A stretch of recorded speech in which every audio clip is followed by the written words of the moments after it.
I hope the Kiev airport will open soon.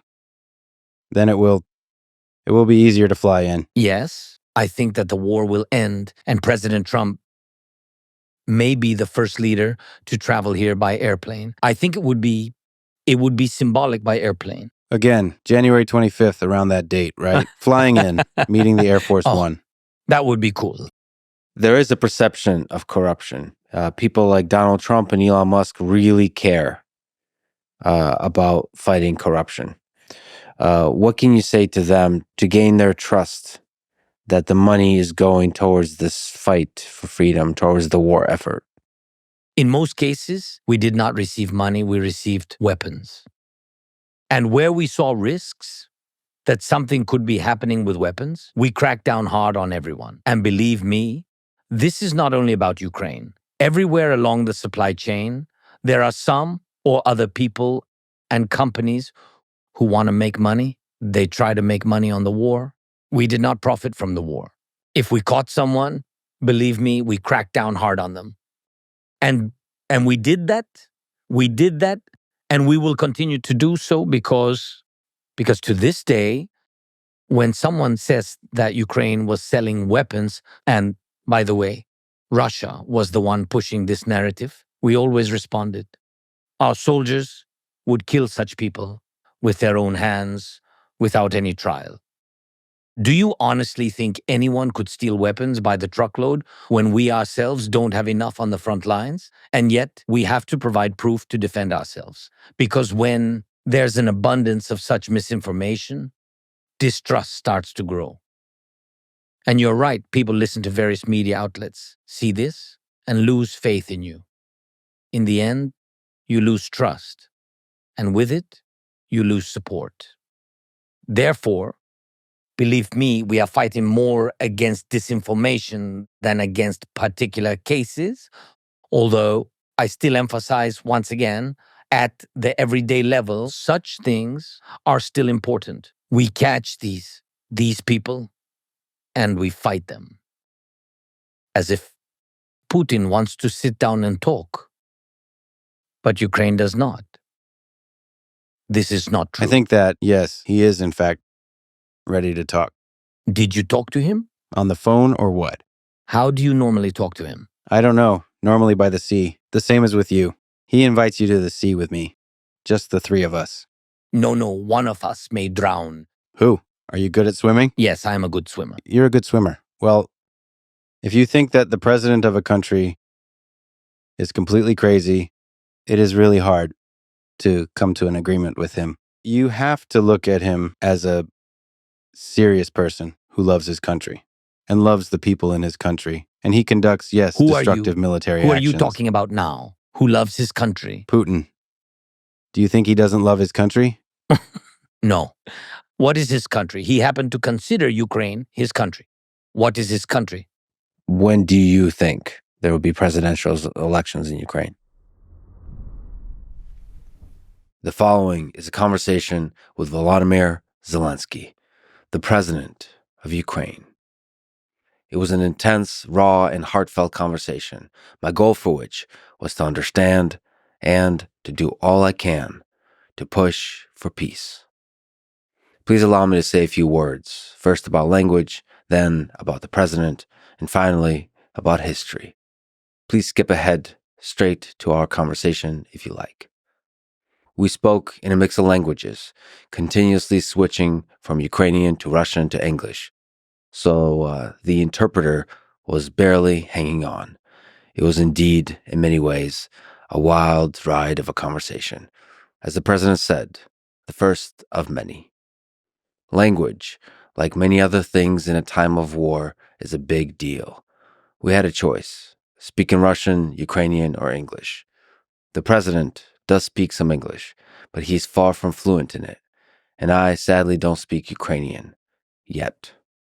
So Russian is the only common language we're both fluent in. In case you don't know, the Russian language is one that the president speaks fluently and was his primary language for most of his life.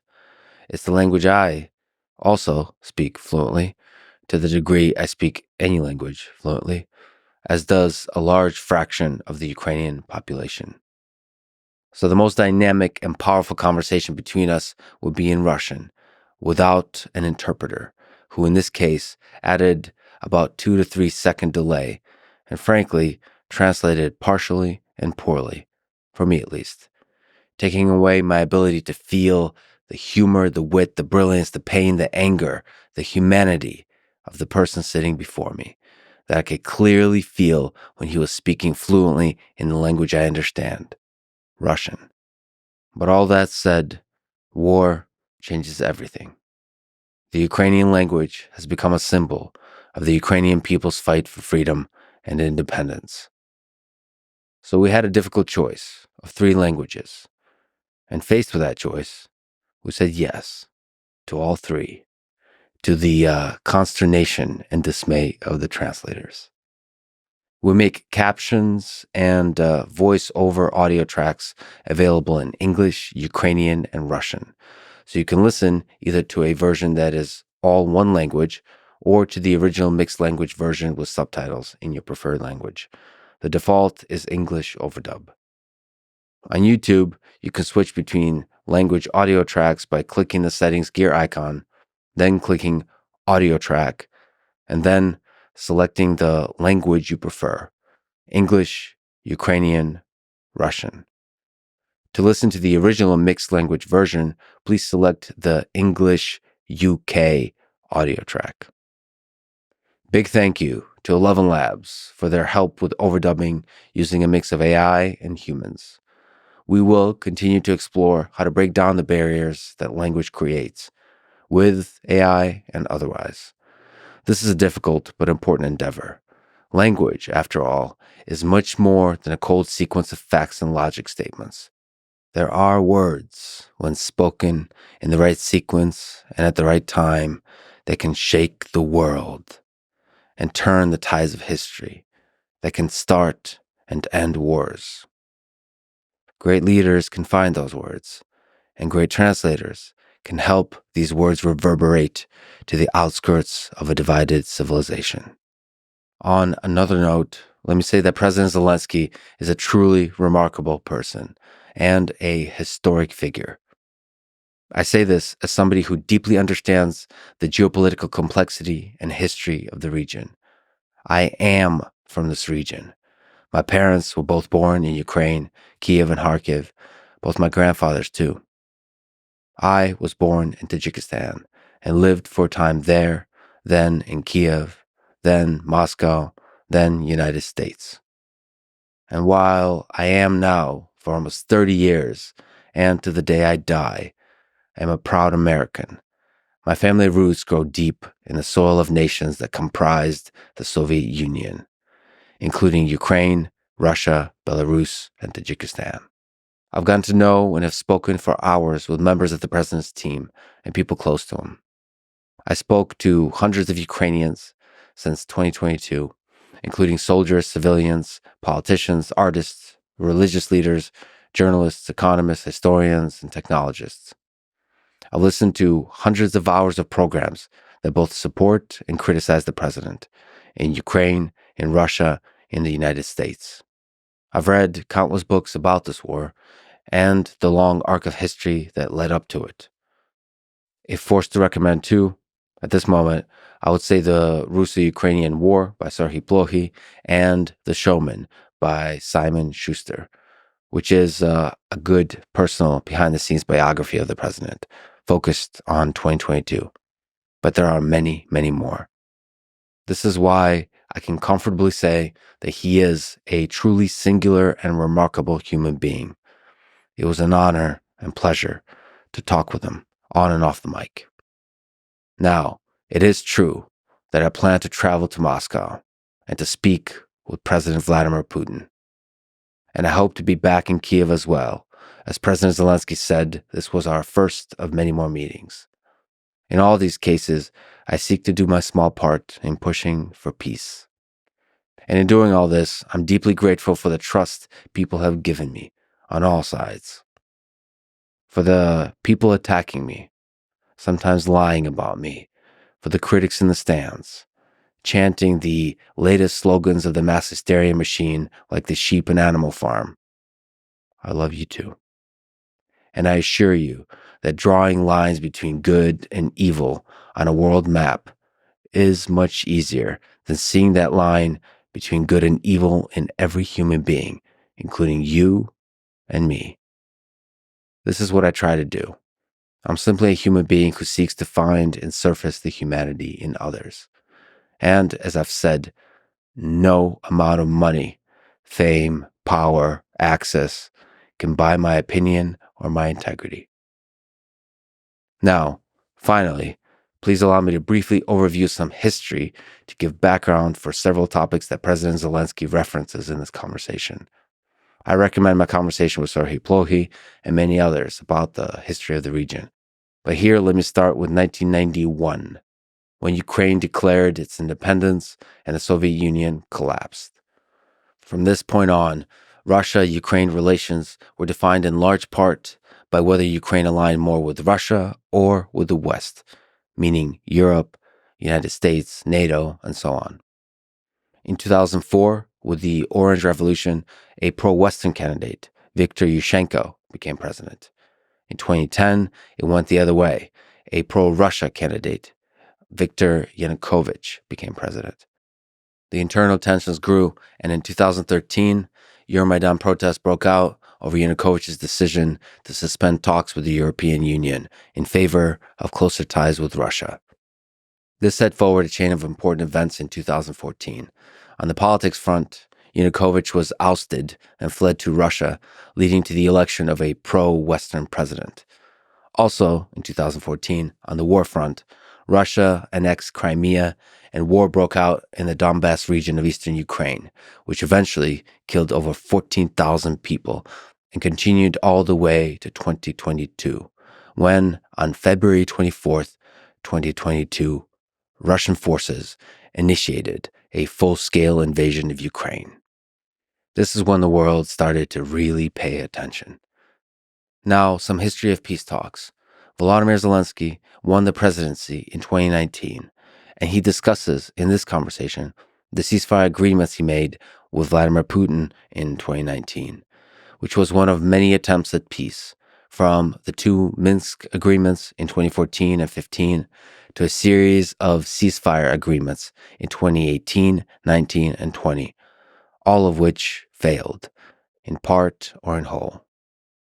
All this shows just how difficult ceasefire and peace negotiations are, but they are not impossible. It is always worth trying over and over again to find the path to peace. I believe that Presidents Zelensky, Putin, and Trump should meet soon after January 20th this year and give everything they got to negotiate a ceasefire and security guarantees that pave the way for a long-lasting peace. We discussed several ideas for this in this conversation. As I said, this was one of my main goals here, to push for peace. This trip to Kyiv and this conversation was a truly special moment for me in my life. It is one I will never forget. So to reflect, I say a few more words and answer some questions at the very end if you like to listen. But here, let me say thank you to everyone for your support over the years. It means the world. This is the Lex Fridman Podcast. And now, dear friends, here's the President of Ukraine, Volodymyr Zelensky. If we can explain why the Ukrainian language is very important, our conversation will be most effective and impactful if we speak in Russian. I speak Russian perfectly, of course, and I understand everything you are talking about. However, I can't respond in Russian the entire interview. It's because this is how it is today. I am not making anything up. You can see it all for yourself. You can feel and hear it. Today, there were 73 missile attacks against us, and people were killed. There were over 100 drones today, and this is a daily occurrence. The people who attack us, they speak Russian. They attack people who were only recently told that this was actually in defense of Russian-speaking people. And this is why I respect neither the leader or director of today's Russia, nor the people. That's it. And I don't think that you can just pretend that nothing's happening and give Putin a pass once again for saying that we are one people, that we speak one language, etc. They speak the language of weapons. That is a fact. And we are peaceful people who want to protect themselves and defend their freedom and their human choice. You know, at the beginning of the war,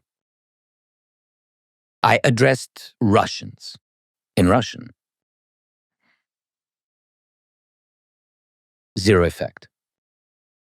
They're mute. They do not listen. They did not listen.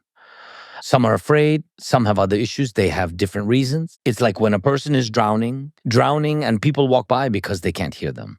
And someone walks on by crying, afraid to save them. It doesn't change anything for the one drowning.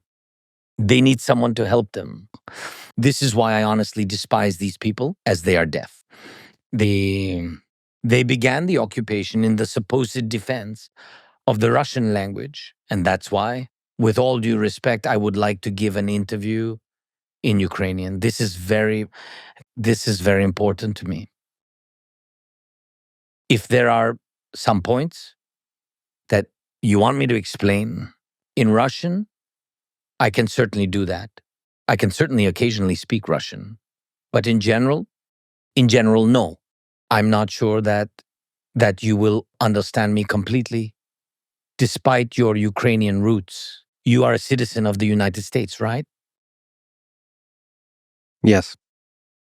That's why I'm surprised that you don't understand. Well, it was a long time ago. I understand that it was a long time ago. Moreover, a lot has changed. A lot has changed. If I may please allow me to say this in Russian. Yes, many things have changed, but I have hope. I hope that today many Russians will hear this, that Vladimir Putin will hear this, that the American president, Donald Trump, and the American people will hear this, that everyone will hear this. And yes, Ukrainian language is important symbolically, but what is also important is that we understand each other well. For Donald Trump? Is it important for Donald Yes. Trump whether I speak Russian Yes. or not? Yes, because unfortunately, and it hurts to admit, but I cannot speak or understand Ukrainian yet. So your wit, dynamism, and your humanity will not come through as well and as quickly. Remember, I need to wait for 2 to 3 seconds to hear it. You have a great sense of humor, great stories. With an interpreter translating, I simply won't see this, but I understand that it's painful. Another reason is that I hoped we could show that even though it is sometimes said that Russian is banned in Ukraine. This is not true. I'm speaking Russian now, right? We have people who speak Russian. This is not true, really. It's not. It's really not true. We disrespect Russian now because of Russians. That's all. When they were saving Russian speakers, they killed Russian speakers, many people who actually, many of whom are in the East, right? In the East, they lived in the East. They destroyed their houses, destroyed their lives. It's not a rhetorical thing. It's not all talk and blah, blah, blah. I don't have time for blah, blah, blah. Yes, so it's a very, very important and sensitive moment. The message is that we are not one nation. We are not, the same country. We're different countries. Yes, different countries. And I think what is most important is what we're talking about, not how. We're speaking about it. This is what I think. You're a smart guy. So you have a lot of experience in dialogue of this kind. That's why I think you will understand me. Yeah, anyway, I think it is far better for Donald Trump to hear my English, not my Russian. Your English is much better than my Ukrainian. You're getting better and better That's every true. day. I'm a very honest guy. That's why I will be very honest with you. Okay. Your Ukrainian is not very good, but we will work on it. Yes. I have many flaws. That's one of them. Sometimes I can speak English. Sometimes, as I understand, we can be very flexible, right? Very flexible. Spanish, Swahili.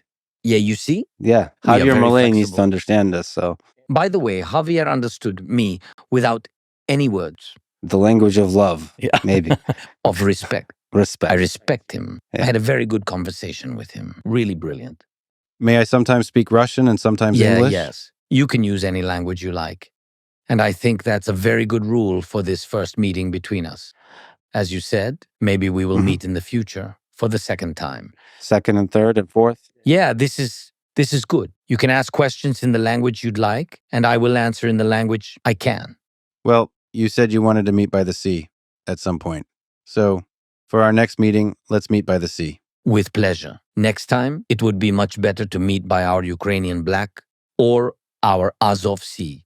You know, I've been to a lot of. I have traveled to many cities in Ukraine, but I have never been to Odessa. And everyone tells me that, and I don't know why. You have to. Can you explain to me why everyone loves Odessa so much? What's there? You know, what's in Odessa? That's how they say it. What's there? In Odessa, we've got it all. Okay.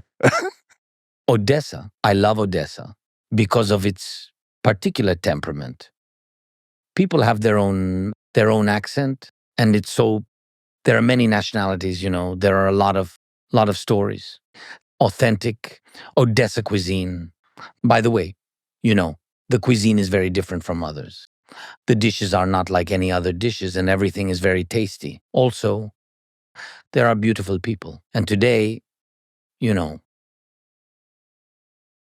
you understand people very well, especially after the attacks on Odessa. You understand what the people are like, just how Odessites are, very Ukrainian. And that's very cool. I love Odessa. I go there several times a year. I go there several times a year now because, well, now because of strengthening of air defense systems, because of this grain corridor, etc. I go there more often. They have the sun there. They have the sea. It's Ukraine and it's very cool there. Well, when you come and visit me in Texas as a guest for the third time, With pleasure. let's do this. How about you, my friend Joe Rogan, and I will go get some Texas barbecue together? Who will pay? That's a good question. Putin. For everything. He has Well- to pay. Well, yes, we'll invite him too. No. Okay. Without him. Okay, I get it. Understood.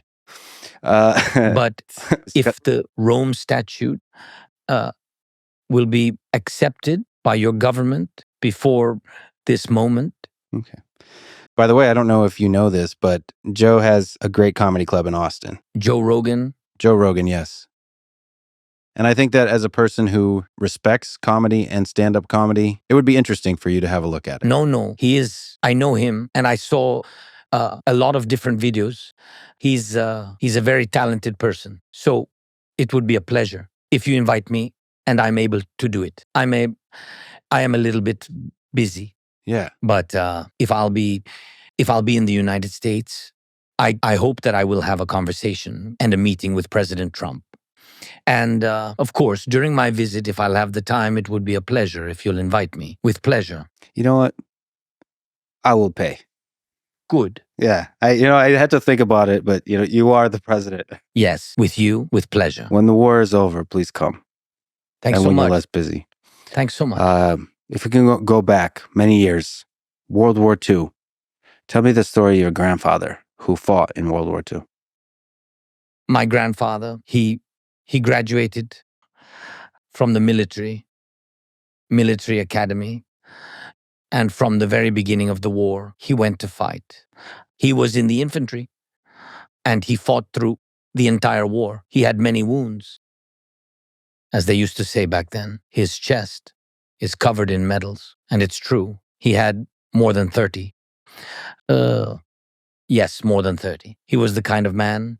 He was such a serious man. I loved him very much. And we had a very close relationship. He didn't like to tell details about the war. He never boasted. Although I asked him, as a boy would, how many fascists did you kill? He never talked about it. He believed that the war was a great tragedy. a tragedy for everyone. And Ukraine was occupied, and it was a tragedy for Ukraine, a tragedy for Europe, and a tragedy for the Jewish people. His own brothers, his entire family were executed. They were tortured by fascists who had occupied Ukraine and their village. His father was the head of the village, and he was killed. They were shot. It was a mass grave, right? Yes, it was a communal burial. Some of them were killed outright, and others were buried alive. His 4 brothers, they all went to war. As soon as the war began, they were all there. He was the only one who had a military education, and they all died in the war. He was the only one who came back. He had nobody. He came back and he found my grandmother, his future wife, and she managed, what was it called then? I don't know, they don't have them anymore. It was a childcare facility, an orphanage, so to speak, a place where orphans lived, children who don't have parents, children of war. And she managed this childcare facility with difficult children, as they used to call them, difficult children who went through the war, who saw their parents killed, and this is how they met, because these difficult children, they, sometimes behave differently. They could steal something, do something bad. There were many children in the orphanage. Yes, that's how she met my grandfather. And I loved him very much.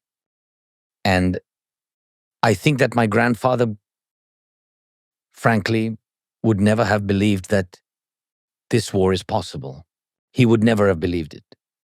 Because he worked in the police after the war. He was a colonel. He worked in criminal investigation all his life. So he fought with bandits all his life after the Second World War. But also, I believe he fought for justice all his life. And we all lived in one apartment. And even after his death, I lived with both of my grandmothers and my parents, 2 grandmothers, who both lost their husbands. Both of them died. Well, it was an ordinary family that lived like everyone lived back then in the Soviet Union, and even after the Soviets in the 90s. We lived in one apartment all together. What else is there to say? But I think the most important thing was values, respect. They gave me an education. My parents gave me an education. No one left me money or apartments, so I didn't inherit anything material. But I believe that our real inheritance is here, in our minds and in our hearts. I believe that.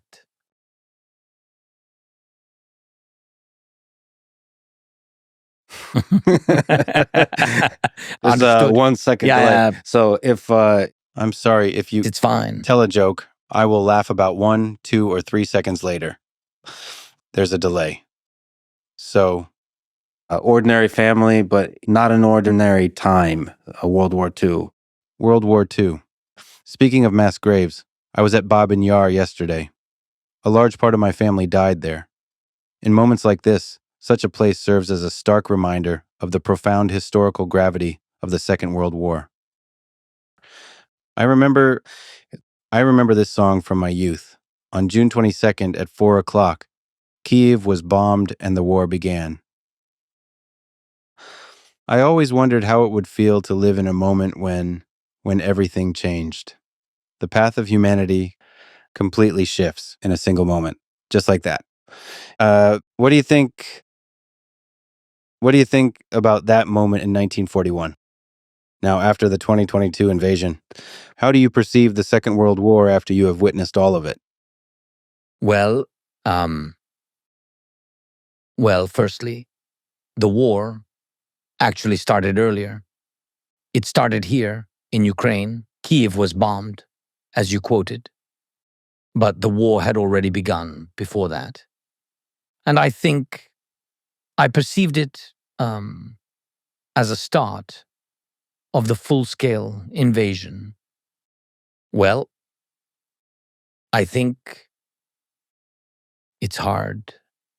It's hard to understand why nobody wants to listen, look at, and analyze history. War, the rise of fascism and Nazism, the emergence of Hitler, Goebbels, and their entire team. At the time, this wasn't just about one party or even one country. It was essentially a wave of hatred, a wave of one race above the rest. They were, in fact, constructing and ultimately implemented a theory around this idea, later seizing Europe. They created a theory of one nation, one race, one world. Their world. Of course, this idea is absolutely senseless, but it has become radicalized over the years and even gained support. A vision of one world. And in principle, the so-called Russian world, the ideology Putin promotes and imposes, it wasn't originally like that. He was a different person back then, or maybe he was always like this, but his rhetoric was different. At the beginning, remember, he talked about the EU and even about Russia's future being tied to NATO. There were even talks of joining the European Union, NATO. He spoke about shared values with the West. That's how it all sounded back then. And we must also look at Hitler, who was seriously,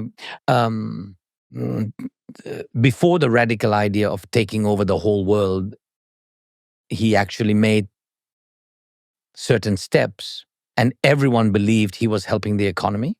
And to be fair, he did take some steps in that direction. But he was a terrifying person. None of those actions justify him, nor do they excuse his actions. And that's why we cannot look at the Second World War as if it started in 1939. It didn't begin in 1941 either. We need to draw conclusions. When did it start? With the weaknesses of the world. The division of European states, the Molotov-Ribbentrop Pact. All of this happened before 1941. People who were more informed, those who dug deeper, whether they were politicians or not, whether they were from different walks of life, including business, which was different back then, were speaking about all of this. Hitler won't stop. There'll be a world war. Hitler will destroy nations. Nations. And that's what happened. Someone looked the other way. What I told you about. Europe was sinking then. I gave you an example of it. But the whole world looked the other way and didn't pay attention and said, no, we can negotiate with him. I'm telling you, he is okay. We can negotiate with him. He's just more right-leaning. Or it does not matter what they said. He's just very pro-nationalist. This is all nonsense. And this is not the first time. And Hitler isn't the first such case in history. We're dealing with a person who is allowed to stick to this desire to destroy. He was consumed by it and enjoying it. And what happened to Hitler? Now, what about Putin? This invasion was also at 4 a.m. Around 4 a.m, there were missile strikes on Ukraine. This is the same. I believe that intentions are also the same, but more on that later. By the way, you tell me if this is too long, you can stop me. Never long enough. It's beautiful. Okay. It's So it happened here around 4 in the morning. Before this, I must honestly say, everyone said something, predicted something, etc. But I asked only for one thing, primarily from the United States. If you are sure, if you have the evidence, if you talk to him and he tells you that there'll be an invasion, if all this scares you, I only asked for two things. Send us weapons, or better yet, strengthen us with preventive measures so there would be no war. It wasn't the weapons that I was asking for. I asked for sanctions. Intimidate him. Please don't say that. If he comes, if he crosses borders, if he kills, we're imposing sanctions. Well, this is complete bullshit. Sorry, but really? Oh, I understand this. Oh, wonderful. Yes. I understood one word. Yeah. Eh. So they did not help. I believe that no, and this is a fact. We didn't receive help. If we assume that words are help, well, then yes, we received a lot of it because there were plenty of words. Even more than plenty, yes? At 4 in the morning, there were strikes. Morally, is it possible to prepare for war? No. It doesn't happen like you read in books, see in movies, and so on. What happens to you? I was just looking at my wife and children. My children were asleep, but my wife was awake. There were strikes, missile strikes, we heard them. To you, as a living person, how can this be? You just can't fully believe this. You just don't understand. Why now? Given everything that happened in World War II, when millions of people died, none of it mattered. Still at 4 in the morning, around 4, 3:40, 3:45, remember? Around this time, yes, there were missile strikes. And later, by the way, a few days after the first days of the war, I spoke with Lukashenko on the phone. And he apologized. And he said that it was not me. Missiles were launched from my territory, and Putin was the one launching them. These are his words. I have witnesses. And I apologize, he said. But believe me, that's what he told me. Volodya, this is not me. I'm not in charge, he told me. I'm not in charge. These are just missiles. This is Putin. I told him, don't do that. This was done without me. That's it. He just, on the phone, I remember this conversation. I told him that I believed. I told him, you are a murderer too, I'm just saying. And he told me, you must understand, you can't fight the Russians. I told him that we never fought them. I said, it's war. The missiles came from your land, from Belarus. How did you allow this? Then he replied, all right, retaliate then. I still remember him telling me, hit the refinery. You know how much I care about it. Moser Oil Refinery, is that it? Can't recall. Moser Oil Refinery. I told him, what are you on about? What retaliation? Forgive me, Volodya. Yes. Yes. This was at 5 in the morning? No. This was during the first or maybe the second or third day of the war. Ah, yes. I see. Well, after that, I went back home. I was home with my children, with my wife. I just went to my wife very quickly that night at 4 o'clock. Yes, and just told her, get the children, get ready. You'll probably need to go to my office very soon. And I left. That's it. At this moment, you're no longer a father. What happened to me, unfortunately, because I believe that this is, and not only do I believe, I understand, especially now that all of this is the most important thing, because your country is your family. The strength is in your family. And this is the most important thing. And I'm the president, and therefore I had to stop being a father in my own family. And my wife had to do everything. She had to do everything regarding children, regarding safety. And I had to deal with the state because I'm the president, and this is my duty. And I, by the way, am taking this very seriously. I went to the office, and here we are now. You're very welcome. Well, at that moment, on February 24th, 2022, everything changed again, just like in June 1941. Everything changed. And history took a turn. The history of humanity took a turn. And for you too. Well, you were the president. You were talking about fighting corruption, about the country's freedom, about interesting and innovative reforms. But that morning of February 22nd, everything changed. Could you tell me about that morning, the details of your actions? When you had to quickly make difficult decisions. What was the process for you? How did you make these decisions?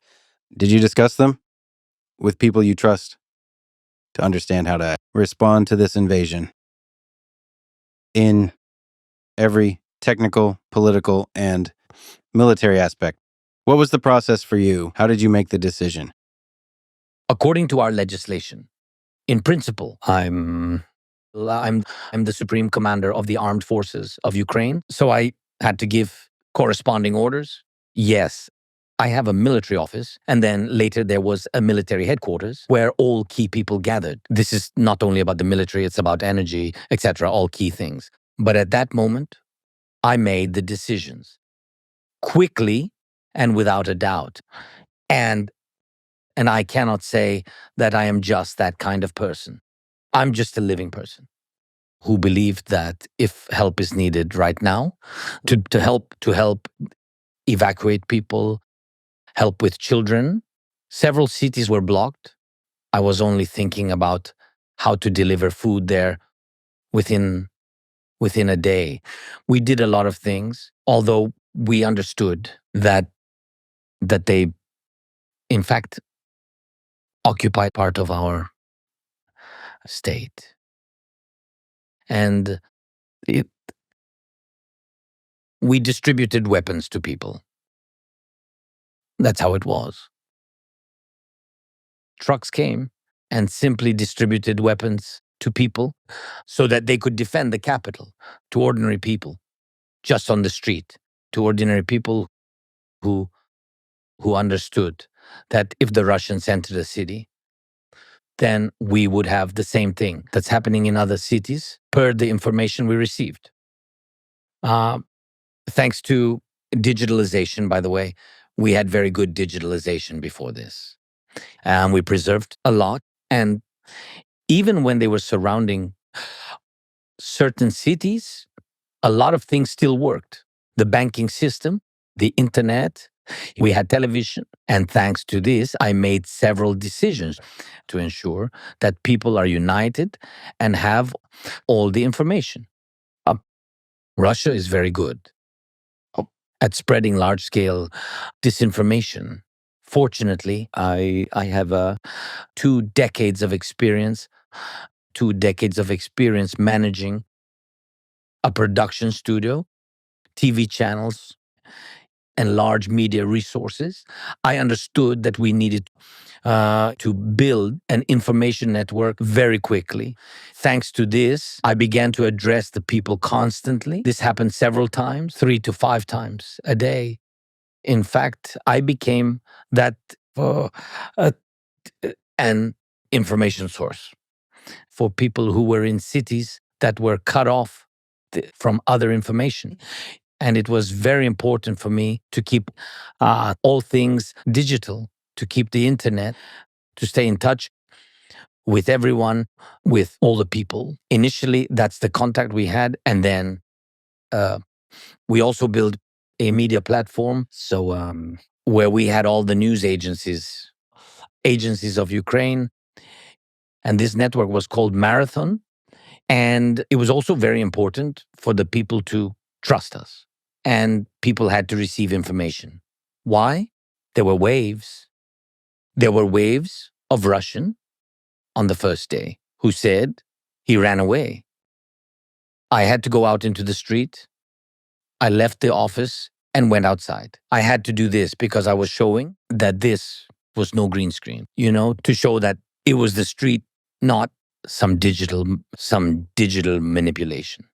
I mean, I did these things. Then I touched various objects. Now, people might think that these are small things, but I was actually showing that I was in a real place.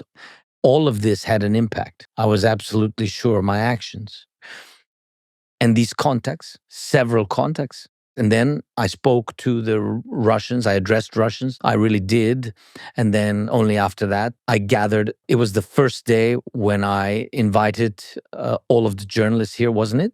That was on the first day, I think. Well, not here, to the press center in this building. I talked to journalists. I asked them not to leave because we needed weapons. At that moment, they were handing out rifles to people. And for me, journalists and media platforms were essential voices. There were various journalists from different countries here, and they were essentially stuck. And I asked them for contacts, those who had access to Russians, Belarusians, Kazakhs who understood everything, the same information. And I spoke to them. And I spoke to them and spoke in Russian. I told them, you must stop Putin. This is terrible. This is horror. This is war. You must stop him. And if you stand up now, if you speak out, and if you go out into the streets, this was very important. I spoke to them in Russian to show them that there was no problem and that all of these pretexts were made up. This is why it's so painful to talk about the Russian language too, because look, if a person does not want to listen, they will not listen, no matter what language we speak. I disagree with you here. I think and hope that many people in Russia will hear us today. They blocked YouTube recently. Are you aware of this? In their country. I know. And I simply guarantee that this conversation will travel fast on the internet. Everyone will hear you. They will hear you. Including the president of Russia will hear you. This is why I have hope. He is actually deaf, even if he speaks to you. He is deaf by his very nature. Do you understand the difference? For instance, when you talk to Musk, you're talking to an innovator, a scientist about rockets. You talk about how to save on costs and how they land. And on the other hand, Putin doesn't launch rockets to save money, but to kill people. Do you think you can talk to Putin about technology? Your guys were interviewing him, and he told them about tribal history. Do you understand? Imagine a Russian man in his country listening to him. You know what Musk is about? Technology, Mars, artificial intelligence. And this guy, Putin, is standing there bare-assed, pontificating about tribes. You've got to understand. You think that when you do interviews, like Mr. Tucker, who did an interview there, that you're about to make them friends. How could you? What does this have to do with friends? He's different. He is simply different. But it's still necessary. A mammoth stands before you. By the way, I must say that when you said bare-assed, it was not translated. Could the interpreter please translate? This is so that Thank you can you. understand. Now he explained everything to me. I understand. That's now great. I fully understand. That's Anyway. great. But we still need to talk. One should always speak with someone who listens. And you must speak when you know that this will benefit you, bring peace and calm to the world, not the other way around. I love President Trump's message when he speaks. I think that we share a position on peace through strength. That is very important. It means that If you are strong, you can speak. And we need to be strong. And Ukraine has to be strong. Strong enough. Otherwise, what for? So you know who, like Voldemort, who must not be named. Yes, he's like Voldemort. He thrives, subsists, and lives on being subjectivized. Instead of isolation, he is offered to step out into the light. He's darkness personified, and you offer him, as it were, to be subjectivized. Why? There's only one reason: fear. And you say, we need to talk. Listen, we need to be in a strong position and not talk, but end the war. Yes, it is possible through dialogue. We're not opposed to it. You just need to be in a strong position to make the other person want it. Do you think he wants to end the war? That's what you suggested? I think this is naive. I'm sorry. With all due respect, it's naive to think he wants to finish the war. It's Tell you what. the circumstances. Sorry for interrupting. There's something we need. I think that President Trump not only has will, he has all these possibilities, and it's not just talk. I really count on him, and I think that our people really count on him. So he has enough power to pressure him, to pressure Putin not into wanting to stop it. No, he will not want to pressure him to actually stop it. That is the difference. Don't rely on his will, Putin's will to stop. You won't see it. That's what I think. Sorry. No, sorry, I interrupted you first. But what I would want, I do have what some might call a naive dream of you sitting down with Putin and Trump and negotiating a deal about a ceasefire and together finding a path to long-term peace. And I think this requires strength, requires negotiations. There are a lot of carrots and sticks here that can be used to make a real deal.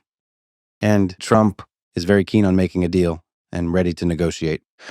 Can I ask you a question? Yep. I just really want you and I to be on the same page. It's very important to be in the same information space. Extremely important. Let's talk a bit about the ceasefire. Let me describe the situation to you. In December 2019, in Normandy, in Paris, at the Élysée Palace, Macron, Merkel, Putin, and I agreed on the ceasefire. The US wasn't there. And this, by the way, was a weak point of the meeting. If you'd like, we can later discuss why they weren't there. It's a security guarantee thing in general. It's Germany's position, etc. We agreed on an exchange of hostages and all-for-all exchange. We made a deal to exchange everyone for everyone. I think you know that. And there was also a meeting that lasted many hours, a meeting where we made a deal with him. Everyone was tired. It was just the two of us in the end. And I proposed a ceasefire. By the way, no one in Ukraine believed. Few believed in the ceasefire, and he wanted troop withdrawal. I calculated that if there were a withdrawal of troops from the line of contact the way Russians proposed, it would take 20 years. I proved it to him just in terms of time. Square kilometers, namely the length of the line of contact or delimitation line. And we agreed on what I told him, that it will not work out. But I had many points because I was deeply involved in the issue. I was involved very deeply. It's my thing in general. If I start doing something, I can't stand there like that guy I spoke about with my ass out, you know? I must be dressed. I must be prepared. I must be prepared better. better than anyone in front of me. You do sports, right? Mhm. I practiced for many years. And we know what fights are like, what boxing is, what Thai boxing is. This is what I did, and I loved it very much. When you step into the ring, you understand everything pretty much. Mhm. And so I stepped into it, and I was definitely well prepared. But he wasn't. No. He was not deeply involved in the process. What border? Where is it? How long will it take to disengage troops? And why wasn't he involved? You want to know? Because he wasn't going to do any of this. This is what confused me. If you are not deeply involved in the issue, well, then it's as if you don't really need the result. That's what I think. So what happened? We agreed that there will be gas continuation, gas transit. In 2019, we agreed with him. This was the security for Europe. Merkel asked me for it. And this was extremely important for Germany. We agreed with him. Secondly, we agreed that for him it was just money. So secondly, we agreed on an exchange. For me, this was the most important thing. For them, gas was, for me, was the people. And this is a fact, because I wanted to have a humanitarian advantage so that there would be further meetings that would lead to sustained peace. And third, ceasefire. Ceasefire you spoke about. What happened? The gas contract was signed because he needed it. And by the way, he knew everything about it. As for exchange, we took the first step and exchanged the people. Regarding the ceasefire, well, they started killing us in about a month. So I called him and I told him, we agreed on a ceasefire, didn't we? Well, it wasn't a piece of toilet paper, was it? This is serious business. Or so it seemed. It really was serious. Merkel, Macron, you and I, we all agreed on this together. A ceasefire is important, isn't it? Not for New Year's, because everyone was celebrating New Year's. And now they're offering us a Christmas ceasefire. It's all the same. A ceasefire for 2-3 days just to get some praise. But this isn't a performance. This isn't some kind of theater. No, this is about people's lives. And that's what happened. After that, I called him a few more times. I think I only had 2-3 calls with him in total. I asked him for a ceasefire. He told me it couldn't be. We will figure it out now. People from the occupied territory, Russians and separatists, they were all there together. They continued to shoot and kill our people. Yes, the front lines were quiet, but they killed people. They were killing people. And I kept calling him. I called again and again, but there was nothing. Until, after a few months, the Russians stopped answering the phone. We did not have any contact since. I wanted another meeting, like we had in Normandy. I wanted the next meeting. I wanted to find a solution, but the Russians refused. We tried to make it happen through various European countries, and not only European, but the Russians refused. They passed along some kind of bullshit, made excuses. They didn't want it. Meanwhile, they were sending their snipers. We had evidence, living proof, even video evidence, because some of them were captured back then. Those were the snipers in training. They were training them. And later those snipers operated in Syria and Africa. These snipers were training in our country, in the East. Ukrainians were living targets. They were shooting from the other side, killing people, women, people, children. They were shooting. It was a hunt. By the way, it was in the Russian-speaking region, in the East, where, according to him, everyone is speaking Russian. That's where they were shooting, where the situation currently is the most tense. They killed people. We sent this information, sent pictures, we sent them to the UN, sent them everywhere. We worked very hard, very persistently. I met with everyone. But who thought of Ukraine back then? They didn't notice it much. They didn't pay much attention to Crimea being illegally occupied either. And to be honest, the United States of America too. Everyone was somewhat silent about this issue. That's how it was. It was like that before a full-scale war. I want to ask you a question about the ceasefire. For example, in Mariupol today,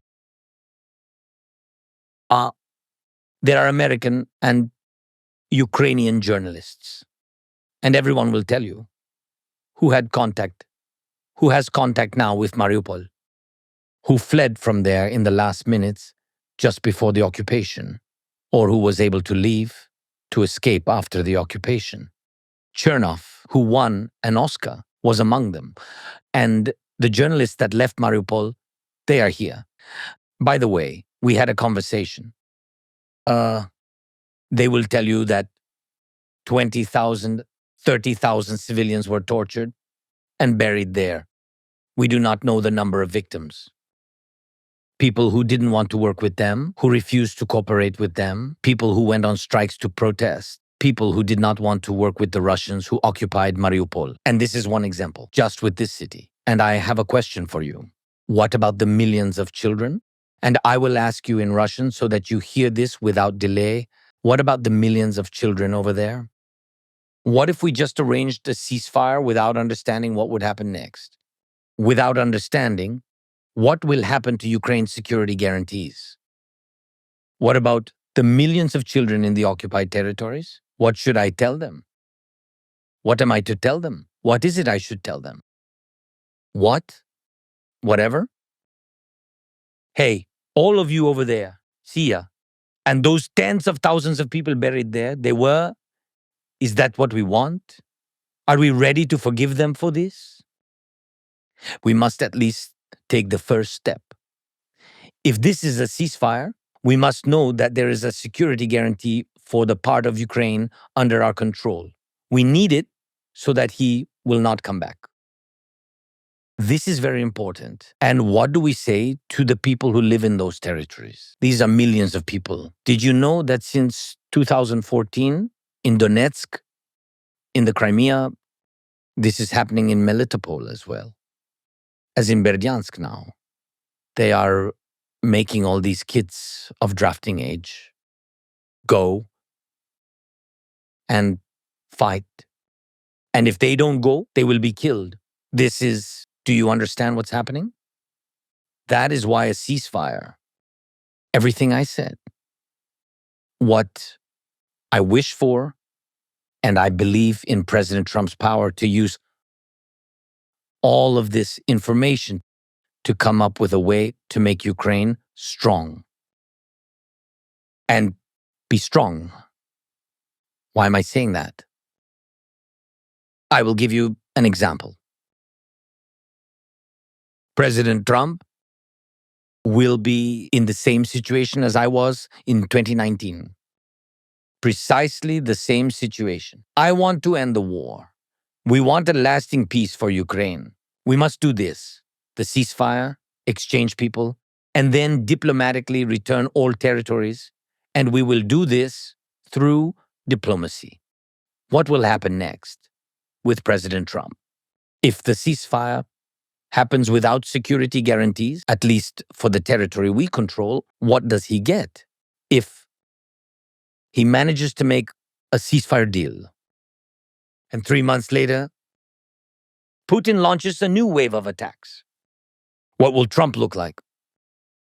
What will Ukraine look like?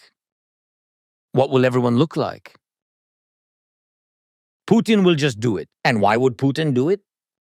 Because today, he's afraid of Trump. But once Trump manages, for example, to do a ceasefire deal without serious security guarantees for Ukraine, he will give a pass to Putin. Not that he wants to, No, he does not want that. I believe in what he says. But he will give Putin an opportunity, because in Putin's head, he wants me to fight with Trump. Putin's plan is to end the occupation of our territory. This is in his sick head. And I'm absolutely sure of this. That is why I told you, don't wait for Putin to want to stop the war. Pressure him so that he is forced to stop the war. That's important. It's important to say that what you said about the children is a tragedy. War is hell.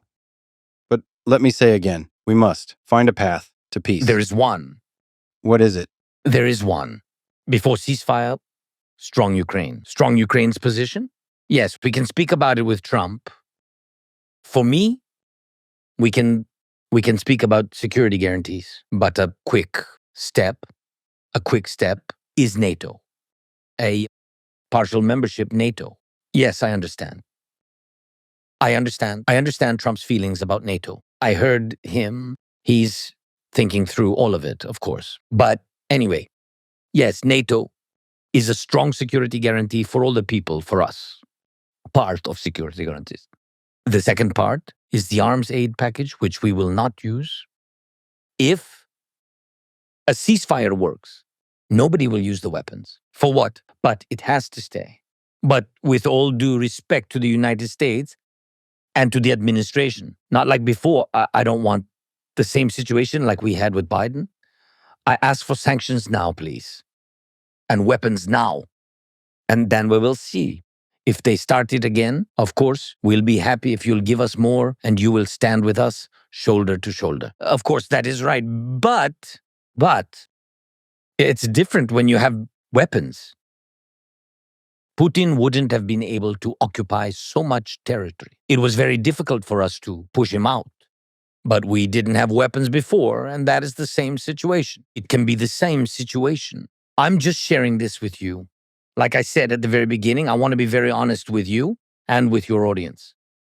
Yes, it's true. If we do not have security guarantees, Putin will come again. To make it clear, let's describe the idea that you are speaking about.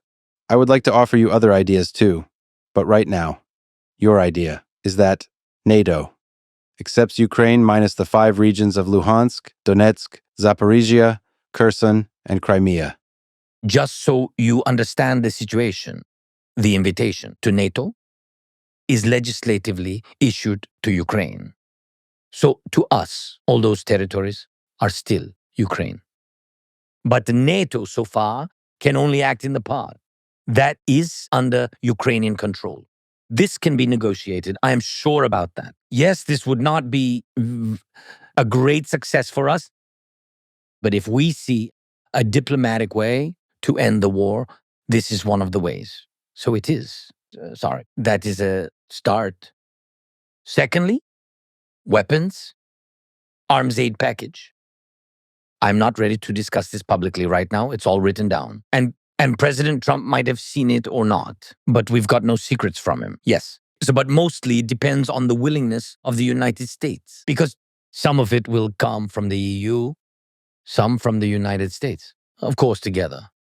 So not just from the United States. No. We need unity with this package. So the package and sanctions. Yes, sanctions.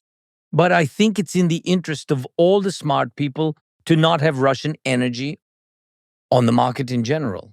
So he has to stop it. That's all. It's fine. American oil, American gas is okay. Why not? And it's cheaper. So it will be cheaper for the whole world. The money will go to the United States. And I think he will be happy. And the president and your people will be happy. But it's your decision. I'm just sharing. Yes, and cheap oil. So Putin won't have so much money for the war.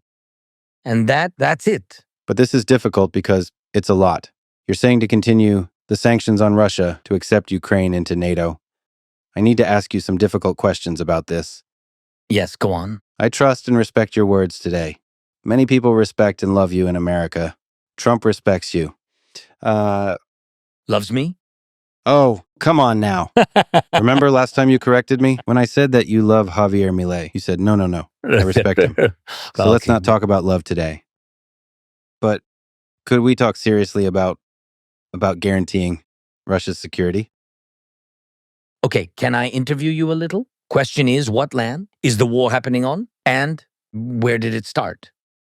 On our soil, on our territory. International law was violated. The sovereignty of our country was violated. Civilians were killed. Tens of thousands of our people were taken hostage. And everyone will tell you this happened. This is what happened. When I speak with the global South, which is trying to balance the two sides because of the history, because of their roots, and because of their shared economic interests with Russia in the past. And now, of course, when you talk to them, they are speaking a little bit like you. I mean, they're balancing a little bit, Yeah, a little bit in between, but we will work on it. Yeah. It's our first meeting. During the second one, you will be more on our side. Yeah. But it's just You're very convincing. we will see. Very charismatic. Yeah, thank you. But when I speak with them, it's very important. Even with their balancing attitude towards the war, they all recognize that this is a war. This is not just internal conflict. This is a full-scale war that Putin began. And all of them, if you talk to them, they say, but then they all recognize that it's his own big mistake, Putin's mistake, and that he's not right. That's why I said, no, he's not right. And you have to begin from this. If you begin at the middle, between Ukraine and Russia, of course, we can speak like this. You are in the middle and say, okay, what's going on? There is a fight. Where is the fight? It's not the fight like in Europe, when Napoleon is fighting against somebody in the middle of Europe. No, this is not in the middle of somewhere of the planet, not the planet. It's concretely on our land. So one country with one army, one person came to another. That's it. It's very clear. Again, I would like us to find a path to peace. So let us nevertheless try to start in the middle. What other ideas do you think might? You are a very intelligent person. And your Russian isn't that good either. Huh. And I told you Yes, that this is only our first meeting. My English is not very good either. Your English is very good. Thank you. To be honest, I'm terrible at speaking in every language. Well, there are other ideas. For instance, sorry to say this, it sounds crazy, Please. but what if both Ukraine and Russia are accepted into NATO? Putin himself spoke about Russia, maybe about NATO. What you just said is very correct. What are the guarantees for Russia?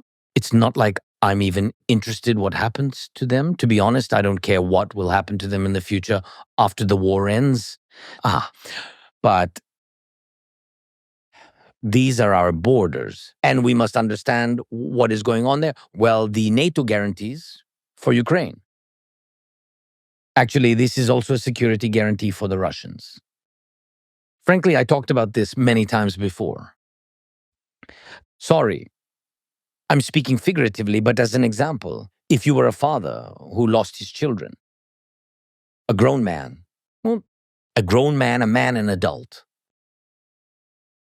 and the war has ended, and he never got justice for real.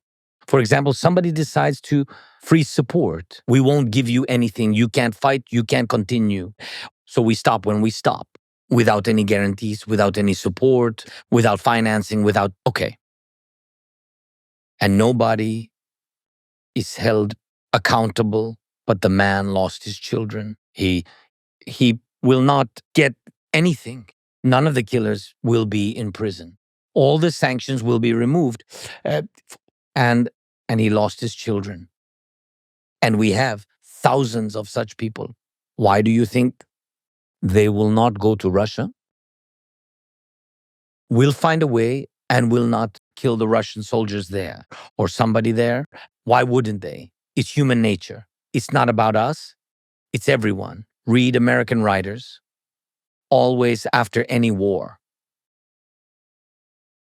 if there is no justice for people, there must be punishment for the crime. It is only justice. How come my child was taken away? The war took him. This is very scary. And even whether it was my son who was fulfilling his constitutional duty or simply a missile that struck a civilian child. And if there is no justice and the killers are not punished, why wouldn't these people come back with hate? They will definitely come back. So when we talk about NATO, NATO is not only stopping Russia. Do not forget, NATO is stopping us too. Because there will not be justice for everyone. We know that NATO does not have the right to solve certain issues with war. NATO is a security alliance. It is protection, not brainwashing. What Putin claims that this is offensive is not true. NATO is a defensive alliance, a security alliance, and it is security for Russia. But unfortunately, there are many options for peace that don't involve NATO inviting Ukraine as a member. Can you imagine security guarantees without NATO membership? For example, if America simply leaves NATO, I believe there is a high likelihood that Donald Trump would do such a thing. I think it's very bad for NATO. That's the end. That's the death of NATO. It is a pity because I think that it's a very good alliance. Maybe not everything is good there from the bureaucracy or money, etc. But totally, countries who are in NATO, they don't fight. There is no war on the land of any of these NATO countries. I think that is the answer. It works or not. It works politically or militarily. I don't know, but it works. So without Trump, without the United States of America, there will not be NATO. That is the first. So, and you say, can we imagine that? That what? That there could be security guarantee without... No, we don't need guarantees without the United States. That's it, because the United States is a very strong, powerful country. The United States puts the point. Of course, Putin said that it's just the Soviet Union, where, by the way, Ukraine was the second strong republic militarily. Yes, by the way, but he of course, always forgets about it. But during the World War II, without help of the United States, support of your troops, support of your industry, industrially, militarily, without your money, without your people, Hitler could win. So the United States helped a lot. Of course, Europe, USSR, and of course, everybody fought. Everybody did a lot. But without the United States, it couldn't be such. I don't use the word success because I think that there is no war which ends successfully, because this is a war. 7-figure losses, heavy losses in World War II, millions of people. And that's why without the United States, security guarantees are not possible. I mean, these security guarantees which can prevent Russian aggression. Of course, we have security guarantees bilaterally with some countries, financing, support of our internal military and defending and humanitarian issues, and demining, which is very important, and helping our children in the school networks. By the way, this is a very sensitive point. How many bomb shelters? How many bomb shelters we built with the partners for the children? And it's a pity that they are underground. But can you imagine their eyes? When they came after COVID, you understand what does it mean, COVID? But they had COVID and the war, and together they didn't see each other for so many years. And when they saw each other, even underground, they were very happy and smiling. So We have such security guarantees, but it's not enough to prevent. Yes, preventive measures also work to prevent the aggression of Putin. No, to His stop. Your English is better than my Russian. This is wonderful. I'm not sure. I'm just giving you compliments. Thank you. You're No, supposed thank to do you. that kind of thing to a president. Thank you so much. Okay. Once again, Come on. without NATO guarantees, I have a dream that, let's say, on January 25 or sometime at the end of January this year, you will sit down with Donald Trump, with Vladimir Putin, and together negotiate a ceasefire with strict security guarantees.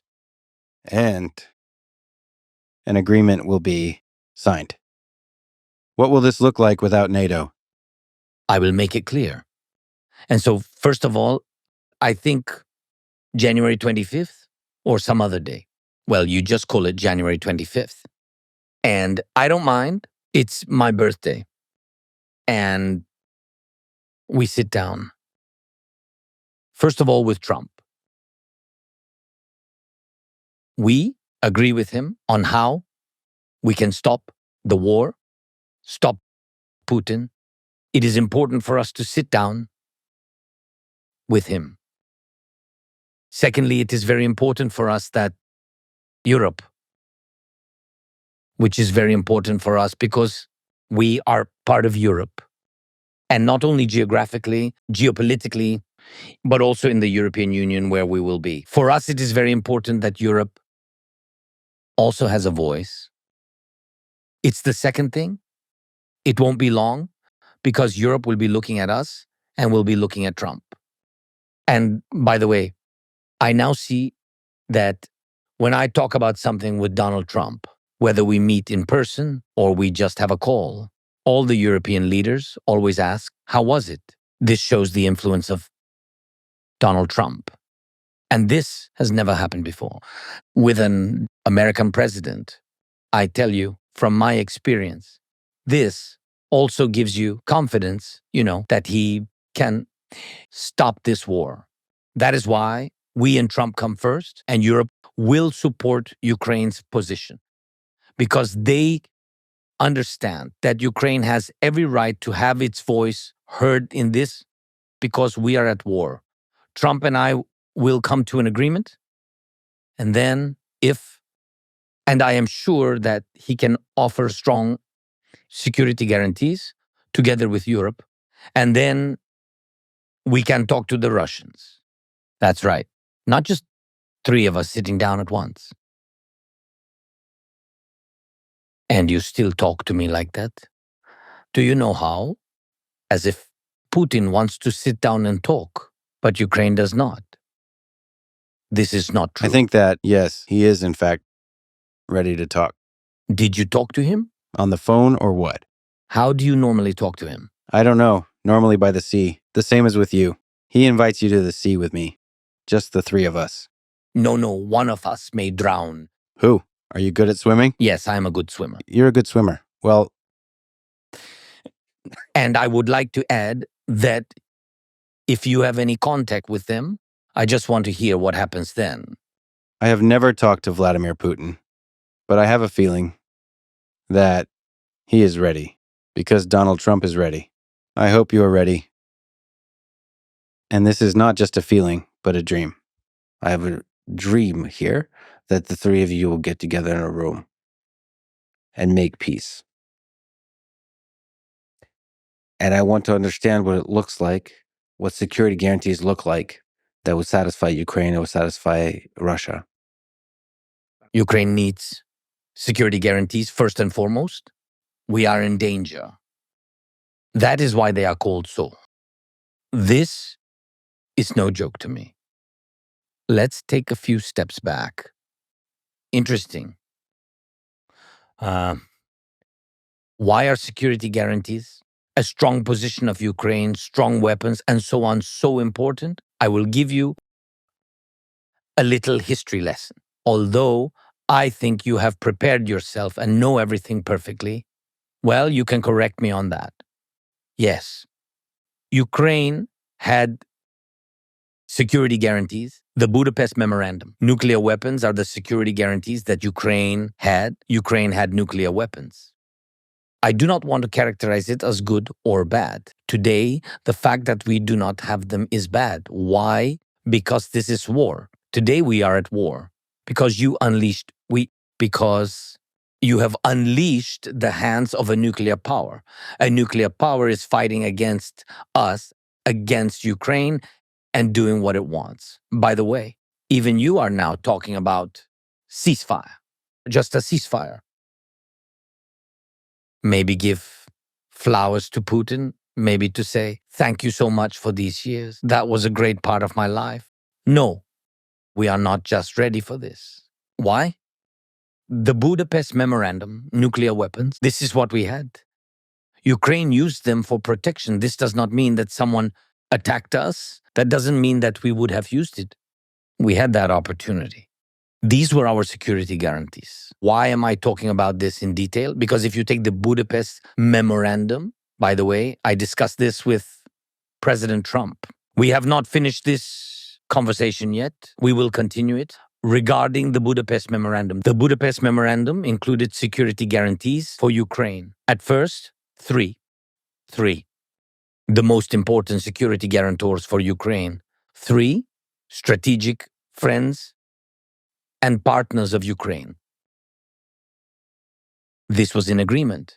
United States of America, Russia, Britain, France, and China joined. There were 5 states that these are not even security guarantees. We now understand that this is not a guarantee of security because on the one hand, these are security guarantees, but there was an English word, as far as I understand, assurance. It is translated as assurance, right? And in Russian, it will be, and what? Assurance. That is, give up nuclear weapons because you were under pressure of the US and Russia for Ukraine to give them up. These 2 powers were exerting pressure. These 2 states negotiated to ensure that Ukraine does not have nuclear weapons. Ukraine agreed.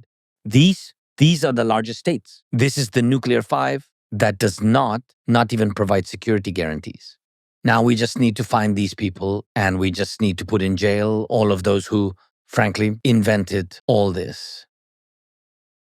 So confidence, assurance. Assurance that Ukraine will be territorially integral with its sovereignty. It was a piece of paper, if you are curious, by the way, that after occupying part of our Donbas and Crimea, Ukraine sent diplomats 3 times. I don't think I remember, 3 times within a few years. We sent letters to all security guarantors, to all members of the Budapest Memorandum. What did they send? That what was written on the piece of paper. Consultations. Ukraine holds consultations if its territorial integrity is violated. And everyone should be in consultation. Everyone must come. Everyone must meet urgently. USA, Britain, Russia, France, China. Did anyone come, you ask? No. Did anyone reply to these letters, official letters? They are all recorded by diplomats. Did anyone conduct consultations? No. And why not? They didn't give a fuck. This is understandable in Russian, right? That as Russia didn't give a damn, neither did all the other security guarantors of the Budapest Memorandum. None of them gave a damn about this country, these people, these security guarantees, etc. We take a break. This will be a Budapest Memorandum. The last time with me, imagine how many years it was with me, in February 2022. In February 2022, the war began. A full-scale war. Letters for consultations have been sent. No one answers.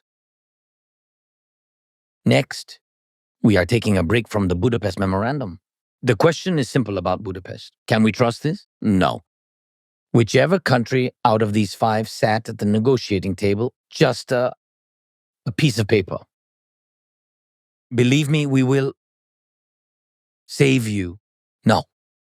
Another. This is a train. This is a train with waste paper, with security guarantees, which Ukraine has been riding for many years. The second car on this train is the Minsk Agreements, the Normandy format and the Minsk Agreements, where it was written, where the signatories were. The United States of America was no longer there. I understand that Obama was here at the time. And as far as I know, I think they were simply not interested in what happened to Ukraine and where it was in general, where it was located. Well, somewhere there. Part of something. People, and let it be. Let it be with these people. The United States simply did not participate in the Minsk Agreements. There are no claims to the US because they were not guarantors. Where is the claim? A step back. 2008, Bucharest. Everyone has already learned from the Budapest Memorandum. Bucharest, 2008, Bucharest. Mr. Bush, President of the United States, Republican, says that Ukraine should be in NATO. This is the voice of Republicans. Check it out.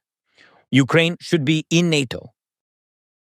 Everybody's looking at the US, always, all in favor. Who is against? Merkel. So she opposes, and she forced everyone not to give Ukraine an invitation to join NATO because that would be a step. Seriously, Republicans were in favor. The US was in favor because Republicans and Bush were not afraid of anyone. They were not afraid of anyone, and they knew that Ukraine rightly wanted to join NATO. She chooses so. And what is the question? Well, people made their choice. Well, and the Russians will not look that way. That was not the case then. Why? Because the Russians were different. Next, Minsk. We didn't succeed. After the Minsk Agreements, as I told you, hundreds of meetings were held. I have had hundreds of meetings since 2019. We could not think about a ceasefire. A ceasefire is our offer. This is not somebody's suggestion. This is mine. I wanted to. In Ukraine, society was divided. Not everyone wanted to. Half did not want to. Half were against. Half were in favor. Some of them shouted, "Do not believe it." Some of them shouted, "Believe it." I am the president of Ukraine. I was given a mandate of trust by 70% of the population to take appropriate steps, and I made them. This is not a joke. We'll just sit the 3 of us. I am simply telling you what is. This is, how can I tell you? These meetings must be serious and prepared. And prepared with those who want peace. Ukraine wants peace. US wants peace. We have to sit down with Trump, and that is 100%. First and foremost, number one. Moreover, he told me on the phone that he is waiting for us to meet, and there will be an official visit, and my visit would be the first or one of the first to him. And for him, this topic is very important. I know that he has his own matters, American issues, I understand. I heard his election program, but regarding international affairs, I think our issue is one of the most pressing issues for President Trump. Therefore, I believe very much, I trust his words, and I hope we will meet again. We need to prepare. We have many plans to build on, and they exist, and they are supported by many countries. But we need his vision.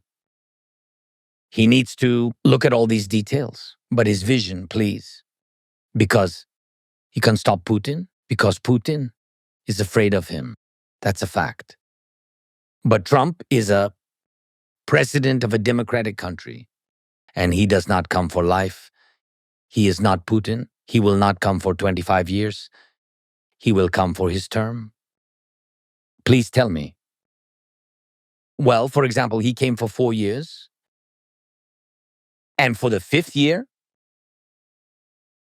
Putin came with a war. Will it make Trump feel better that there was no war during his time and that Ukraine was destroyed after him? Why destroyed? Putin is whoever, a killer whoever, but not a fool. He will be prepared.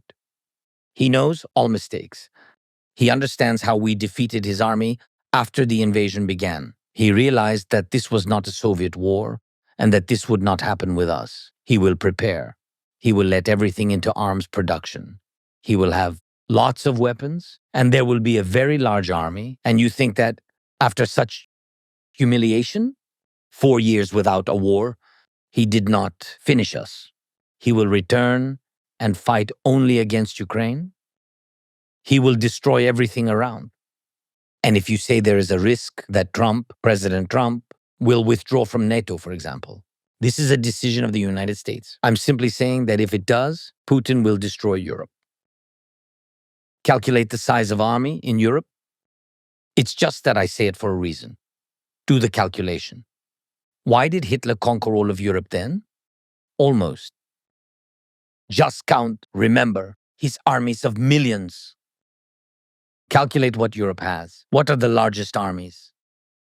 We have the largest army. The Ukrainian army is the largest in Europe. The second place after us is 4 times smaller than us. France.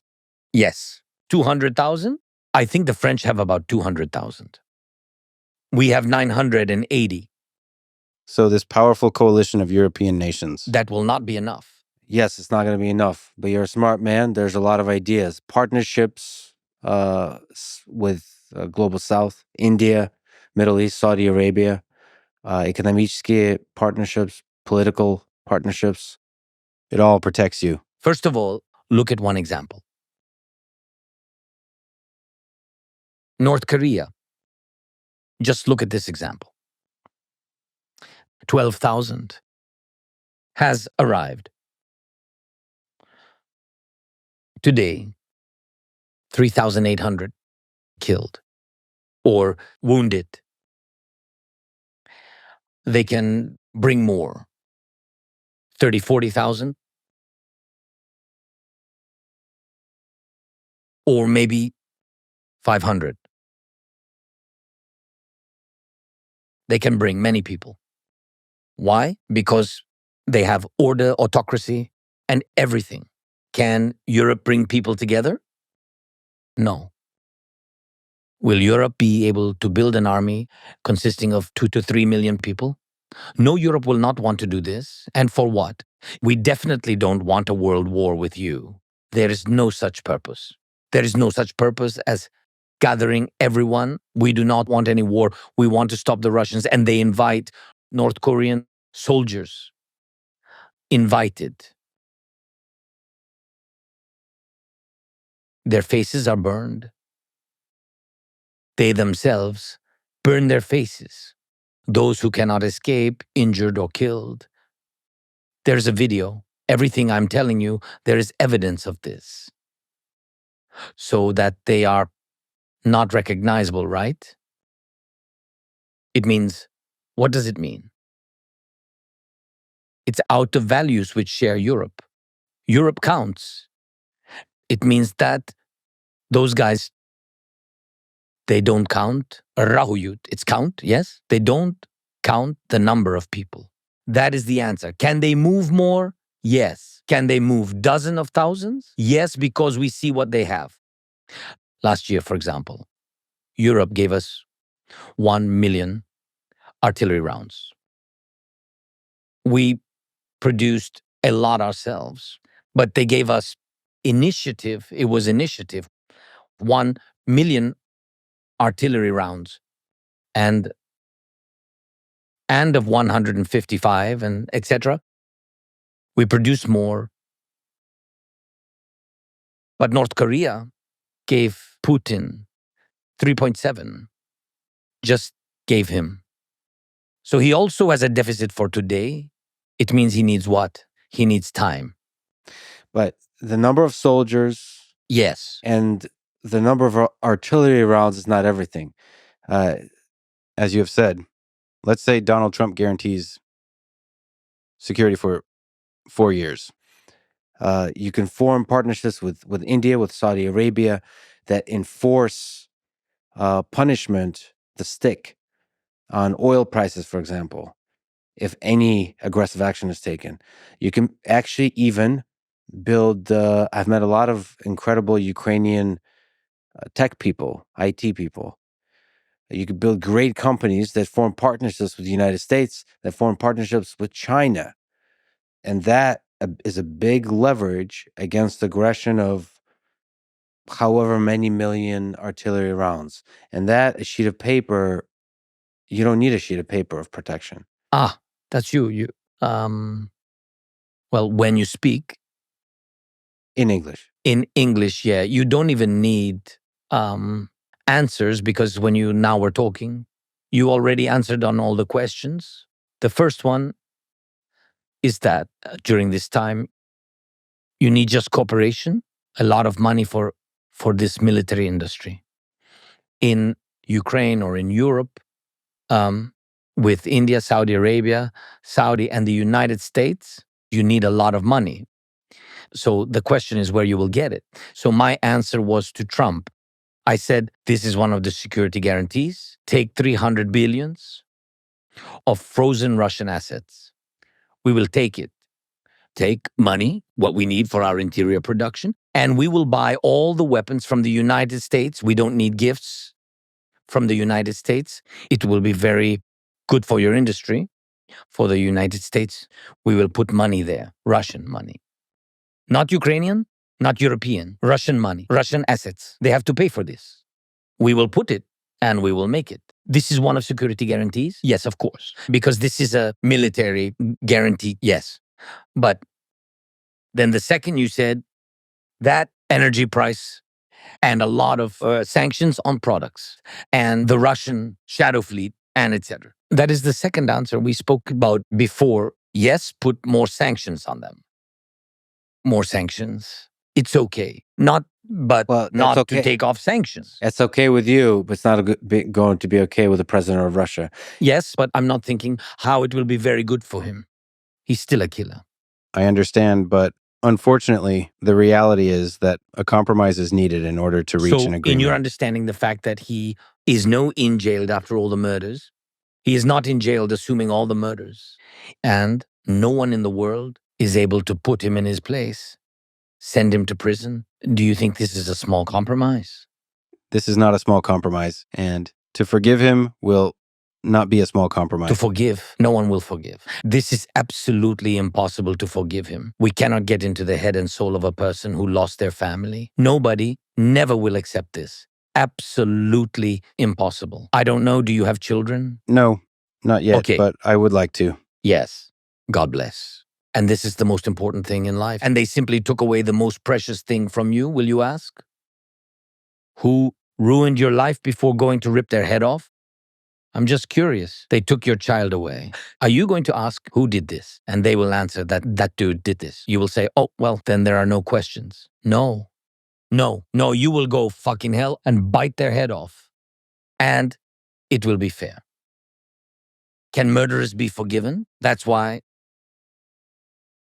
you make security guarantees. What I told you for those who are here and what we control and what will not happen. And that those who lost, we will never forget. And a matter of time. But when you gave us NATO, I just said, this means that after a while, everything I said about NATO, after a while, Ukraine will not go against Russia. And Russia will not go against Ukraine because you are in NATO. I am just saying, is not that a compromise? So NATO is a compromise. This is not just a security guarantee, in my opinion. Look, when rockets were attacking Israel, and Israel is not in NATO, NATO countries' aircrafts were deployed. Air defense. The air defense worked.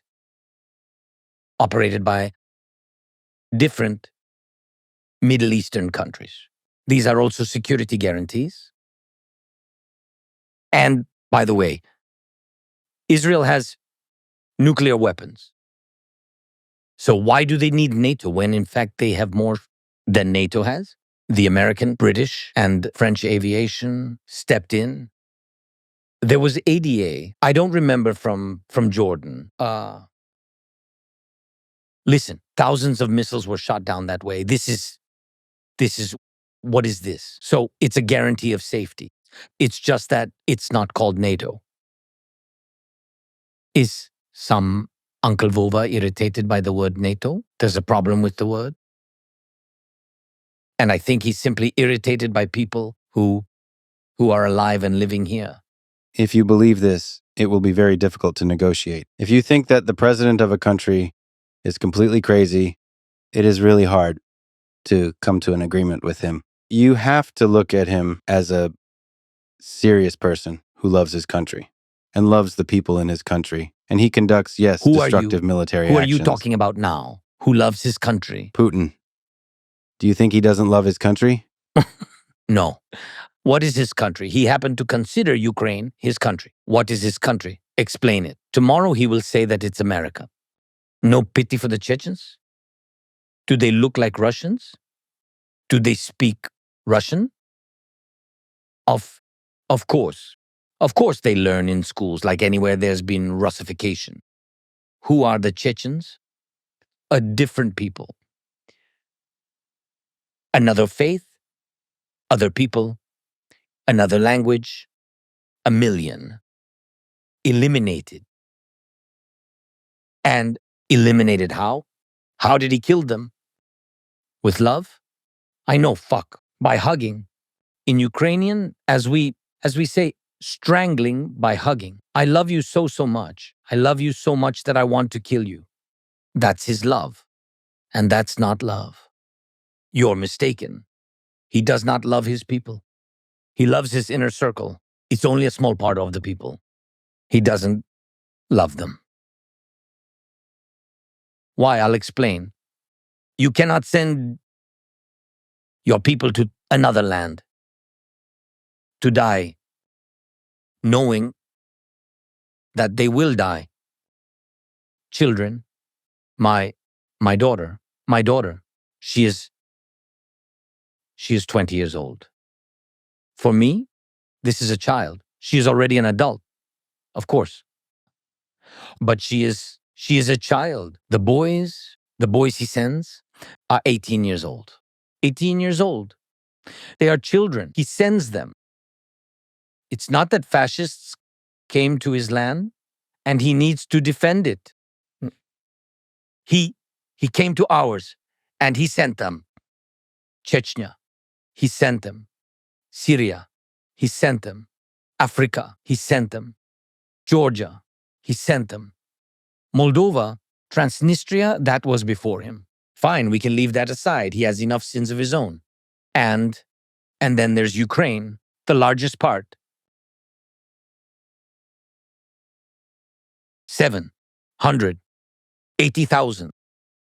788,000 killed or wounded Russians. He calls them all Russians, even those who don't know how to speak Russian. On his territory of Russia, everything they've enslaved. Yes, proud Varangians. So I wonder, is that love? What love is this? And for what? Does he love his people? No. Does he love his land? His country is bigger than America. How much land do you need? America is huge. America is simply an outstanding country. Outstanding country. Russia is bigger.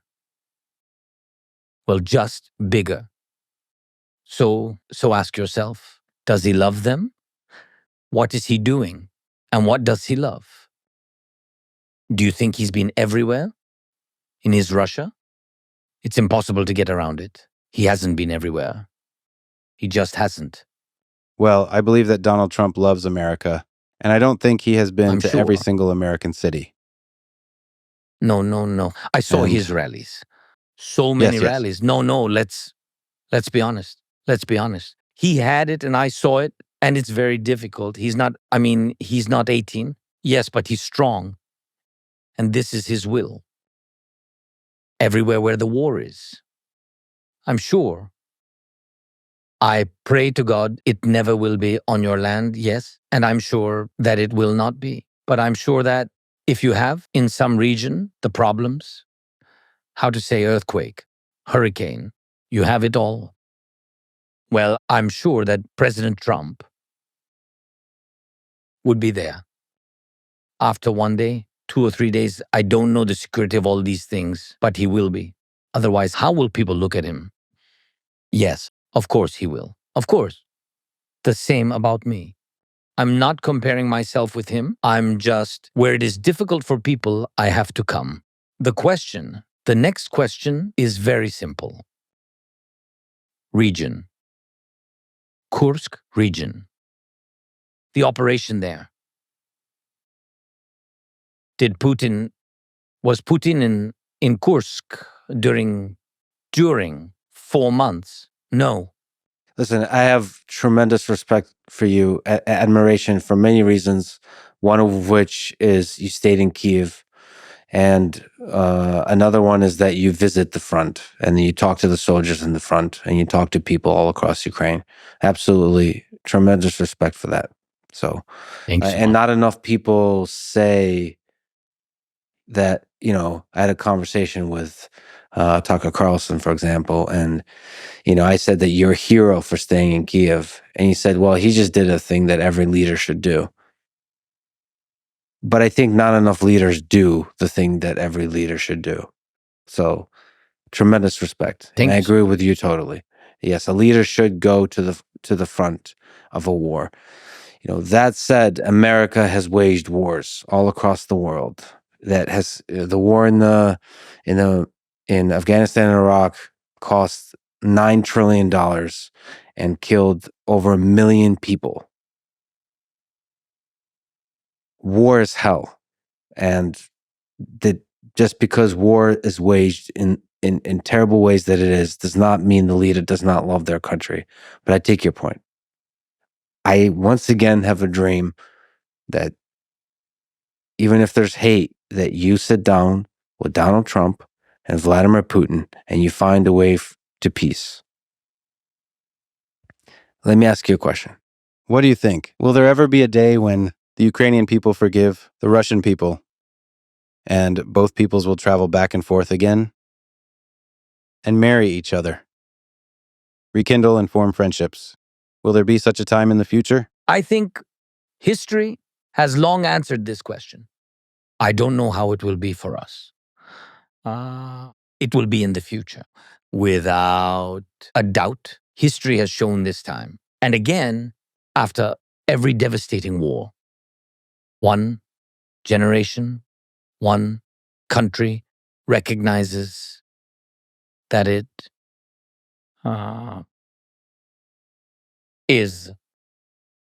was an aggressor, and it comes to realize this is impossible to forgive. This is precisely the kind of education they've had in Germany for many years, even though these children had nothing to do with it. It was their grandfathers who participated, and not all of them were participants of Nazi Germany's war essentially against the world. Yes. And against life. And therefore, they're still apologizing. Apologizing is not easy. They know that they were the aggressors. They were guilty. They do not look for compromise in history. Compromise in itself buys time. And they understand this. There are convicted murderers, condemned both historically and by their own people. Reparations have been paid, and security guarantees have been established, by the way, and all this is done. And when all this is done and recognized, in any case, people develop relations with each other. That's clear. But it can only happen the way it always has in history. Russia will have to apologize. It will. This will happen because they are guilty. They are guilty. And as I told you, the guilty are different. Both those who participated and those who remain silent, because silence is also about participating, in my opinion. Can I ask about Donald Trump? We've already mentioned him a lot, but let's focus there. What do you admire? What do you respect about Donald Trump? And also, maybe why do you think he won overwhelmingly the election in 2024? That American people chose him. He was stronger. He was much more stronger than Kamala Harris, Biden first, and then Kamala Harris. Yes, he showed that he can intellectually and physically. It was an important point to show that if you want to have a strong country, you have to be strong. And he was strong. And this number of rallies, what I said, is not a simple thing. He showed that he can. He is strong. So he doesn't have any questions with this age and etc. Nothing. He is young. He is young here. And his brains work. So I think it's important, very important. And of course, a lot of interior questions. I understand the prices and etc. economic questions, and the questions of, you have the questions with other things. Immigration, yeah. A lot of things. I understand. So maybe he answered on those questions which people had. One of the questions, That he will finish the war. that he will finish the war. Yeah, for me, this is the main question. But I said that for him, he's the president of the United States. For him, his priority is his questions in the United States, and I understand and I respect it. But the second he was speaking about the world, yes, he said that he will finish the war.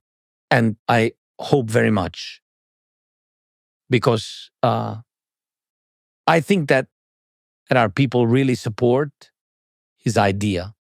And that's why I said it is for me.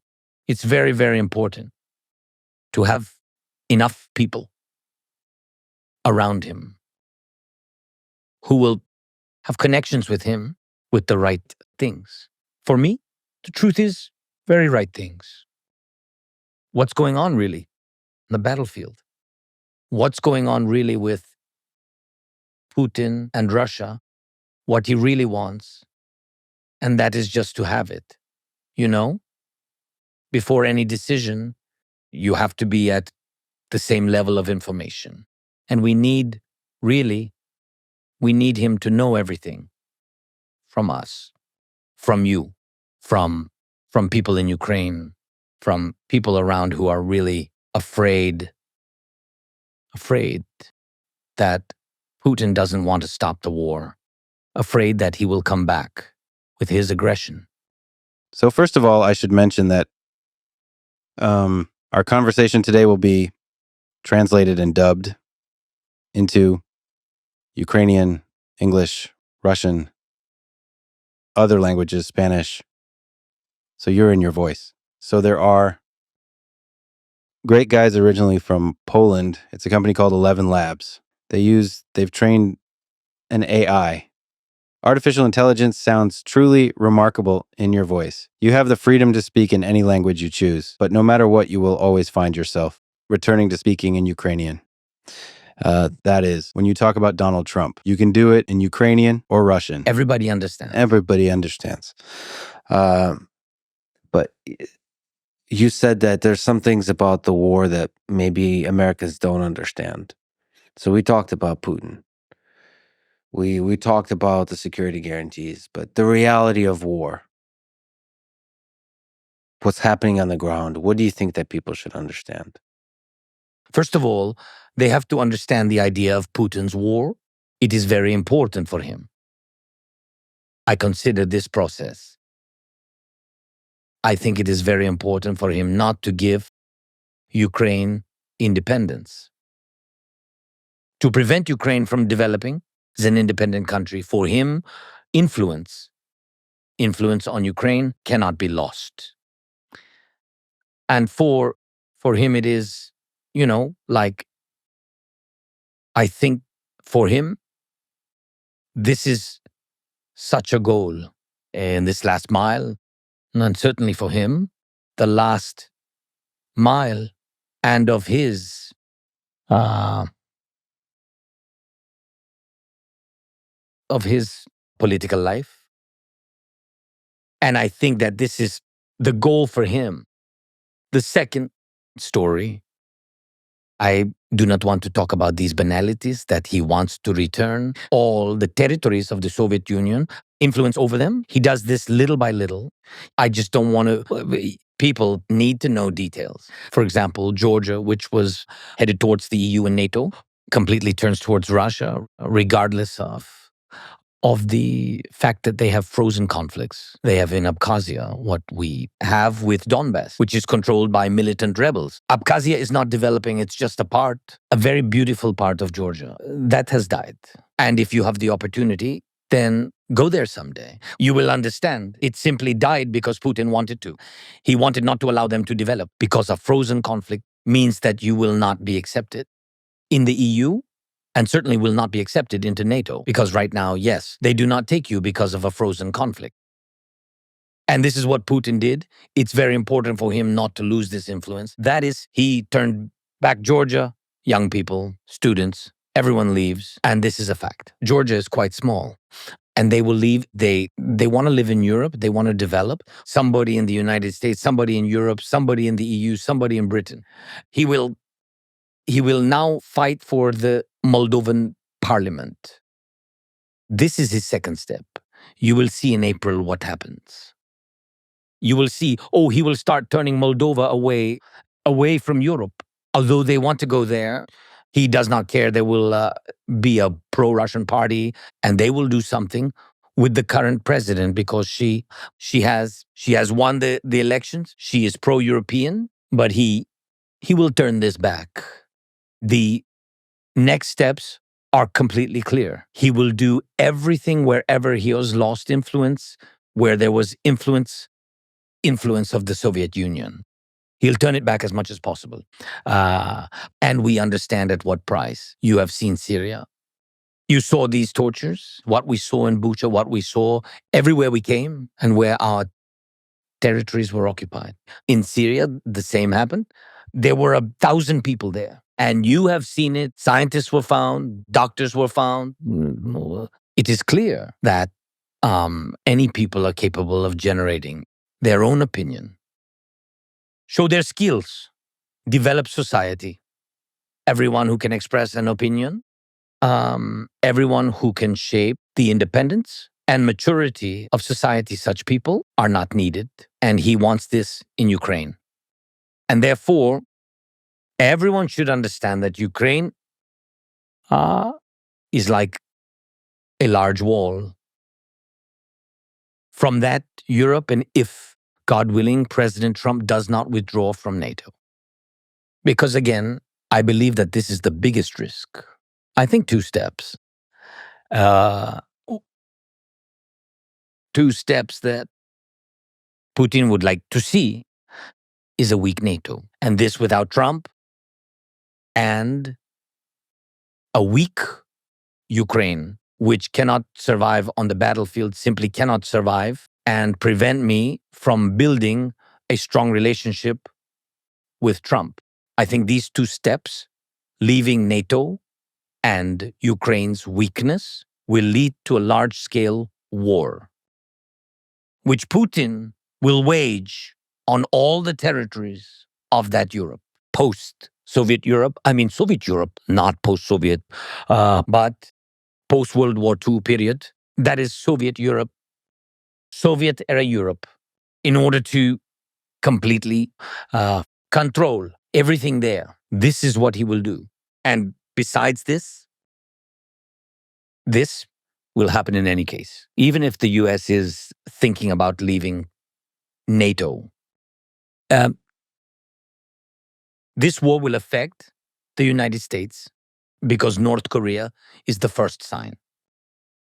North Korean skills, North Korean knowledge which they are now gaining from this war.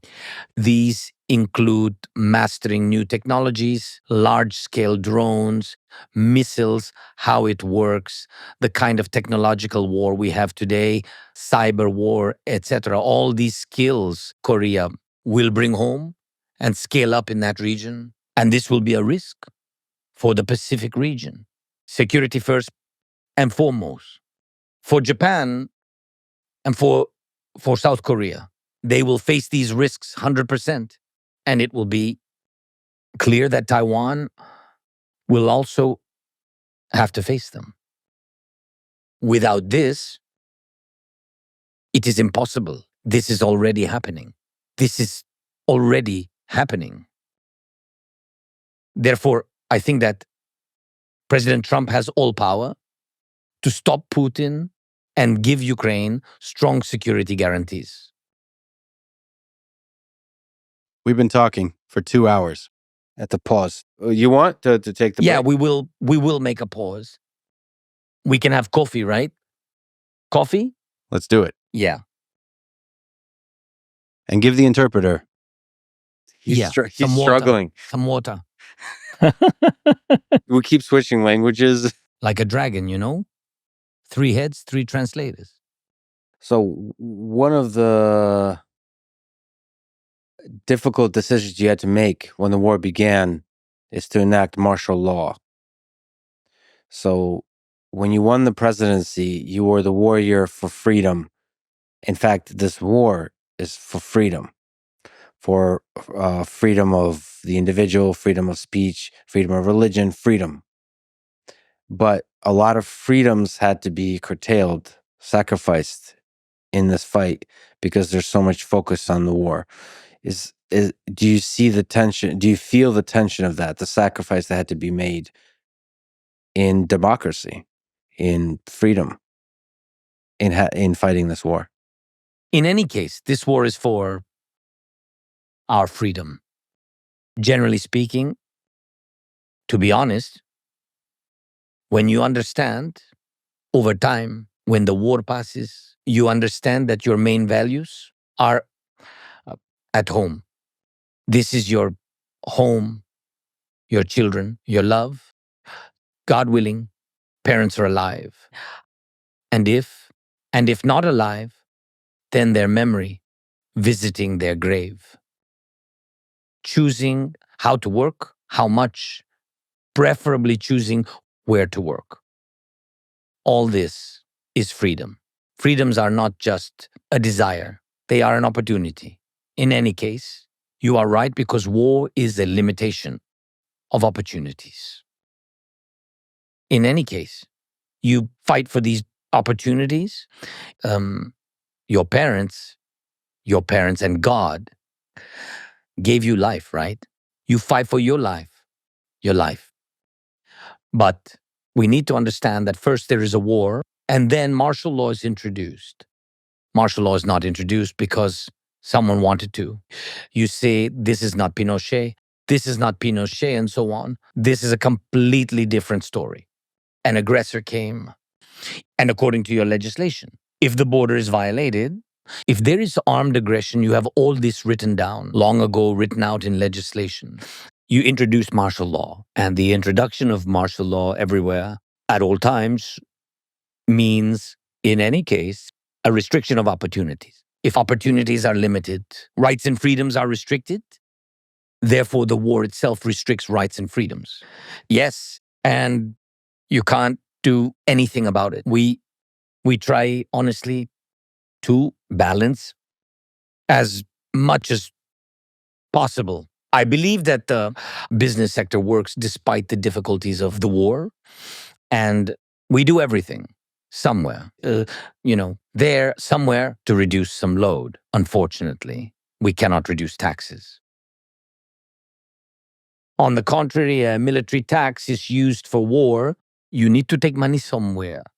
This, by the way, is about the fact that the US gave us a lot, and Europe too. But compared to how much we needed for the war, this is not all. As for military salaries, you know that we could not pay the salaries of a million-strong army. We could not pay it using the money from our partners. These are all expenses. This is all the money that the country and people have accumulated. You can't do anything. I really want to reduce taxes. I will tell you frankly, I really want to. Well, I think that the whole new tax system, new deregulation, new steps, new reforms, all this will be after the war. Although there is something to brag about, this is proof. And this is a document, because if you want to get a candidacy for European Union, you must implement the appropriate number of reforms. We do everything. During the war, we voted for many reforms, including anti-corruption, banking reforms, land reforms, major reforms. We started a large privatization, and the war did not stop us. Yes, it slowed down, but we went through a lot. When do you think you will hold elections?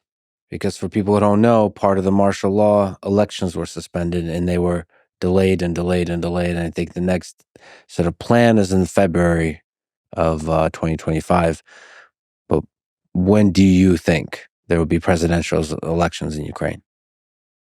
Elections were postponed once. They were not delayed, to be clear. Elections did not take place in 2024.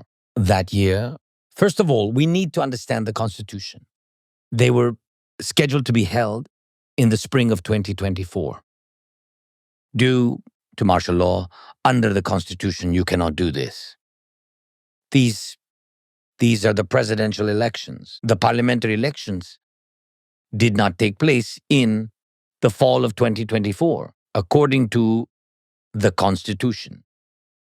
Yes, there are security things. There is the Constitution, but there are security things. That is, everyone in Ukraine understands that this cannot be done until the war is over or legislation needs to be changed. I believe that elections will take place immediately after the end of martial law. This is according to the law. Or members of the parliament need to get together and change legislation, which will be very difficult to do because society is against it. Why is society against it? It is understandable why, because we want elections that we want to trust.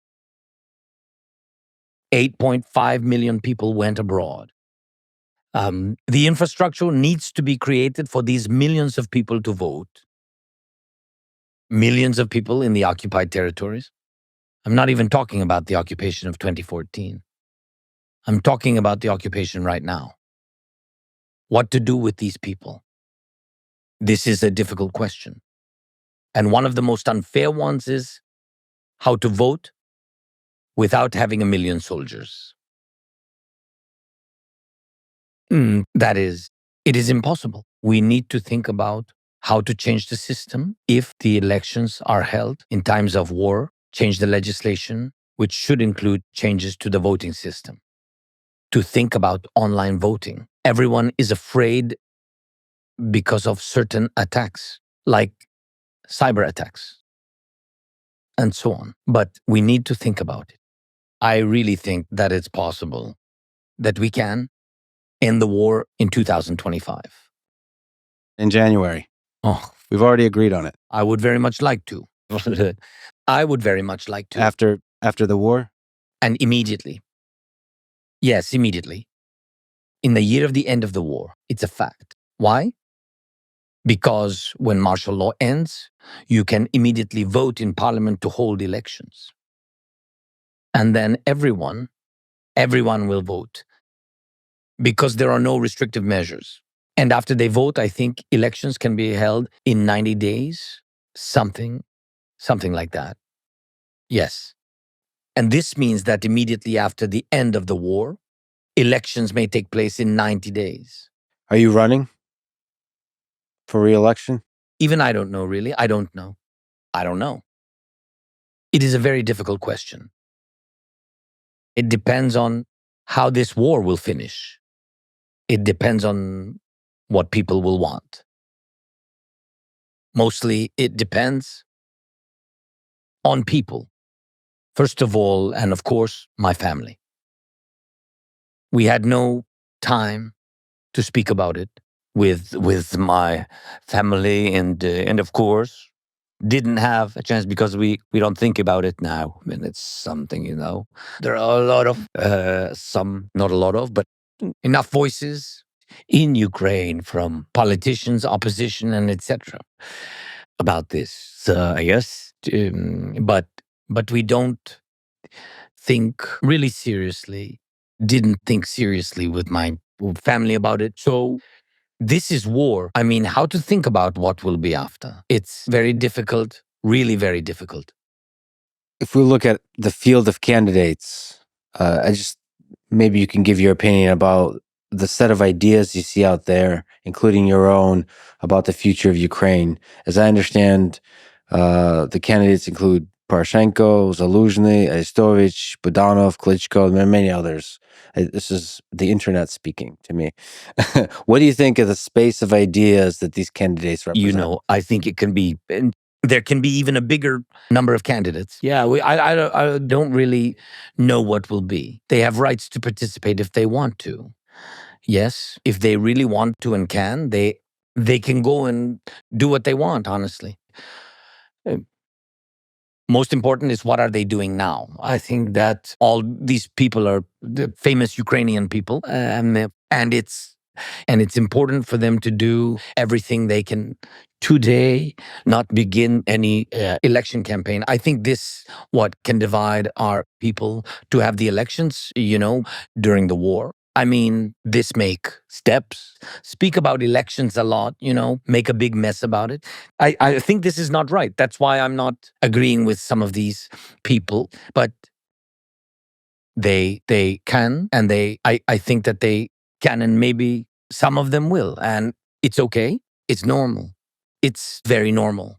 Our system differs from the system in the United States. You have two parties, and the parties decide who will be the leader. And in Ukraine, everybody can participate. Let them. You think you're going to win the debate?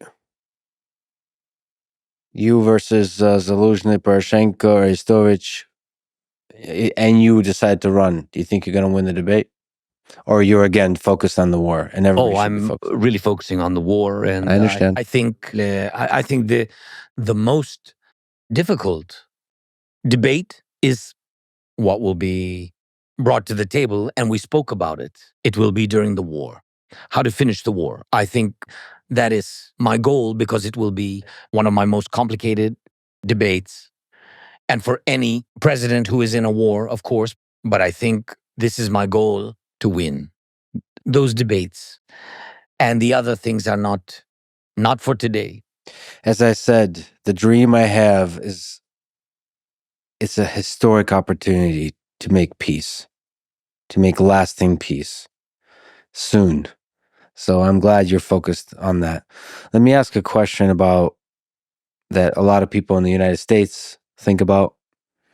And I care a lot about the future of Ukraine is corruption. This is something you have cared a lot about for a long time. You won the presidency in 2019, in big part, your message of fighting corruption. But there's a lot of accusations that during war, I mentioned $9 trillion in the United States, war breeds corruption. So can you speak to that?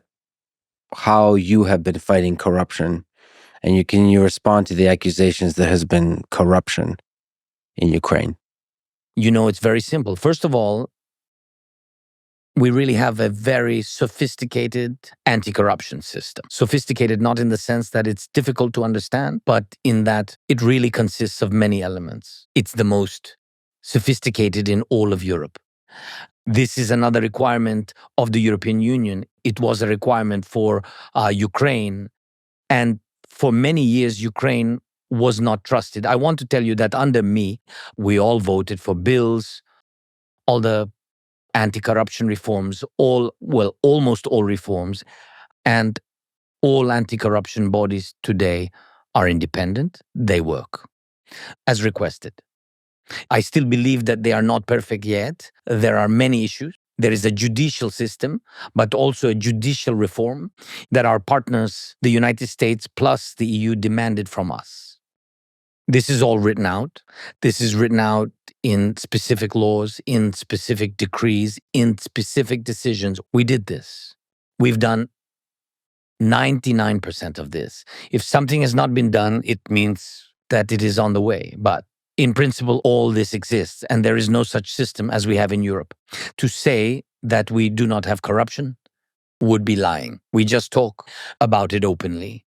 We are genuinely fighting against it.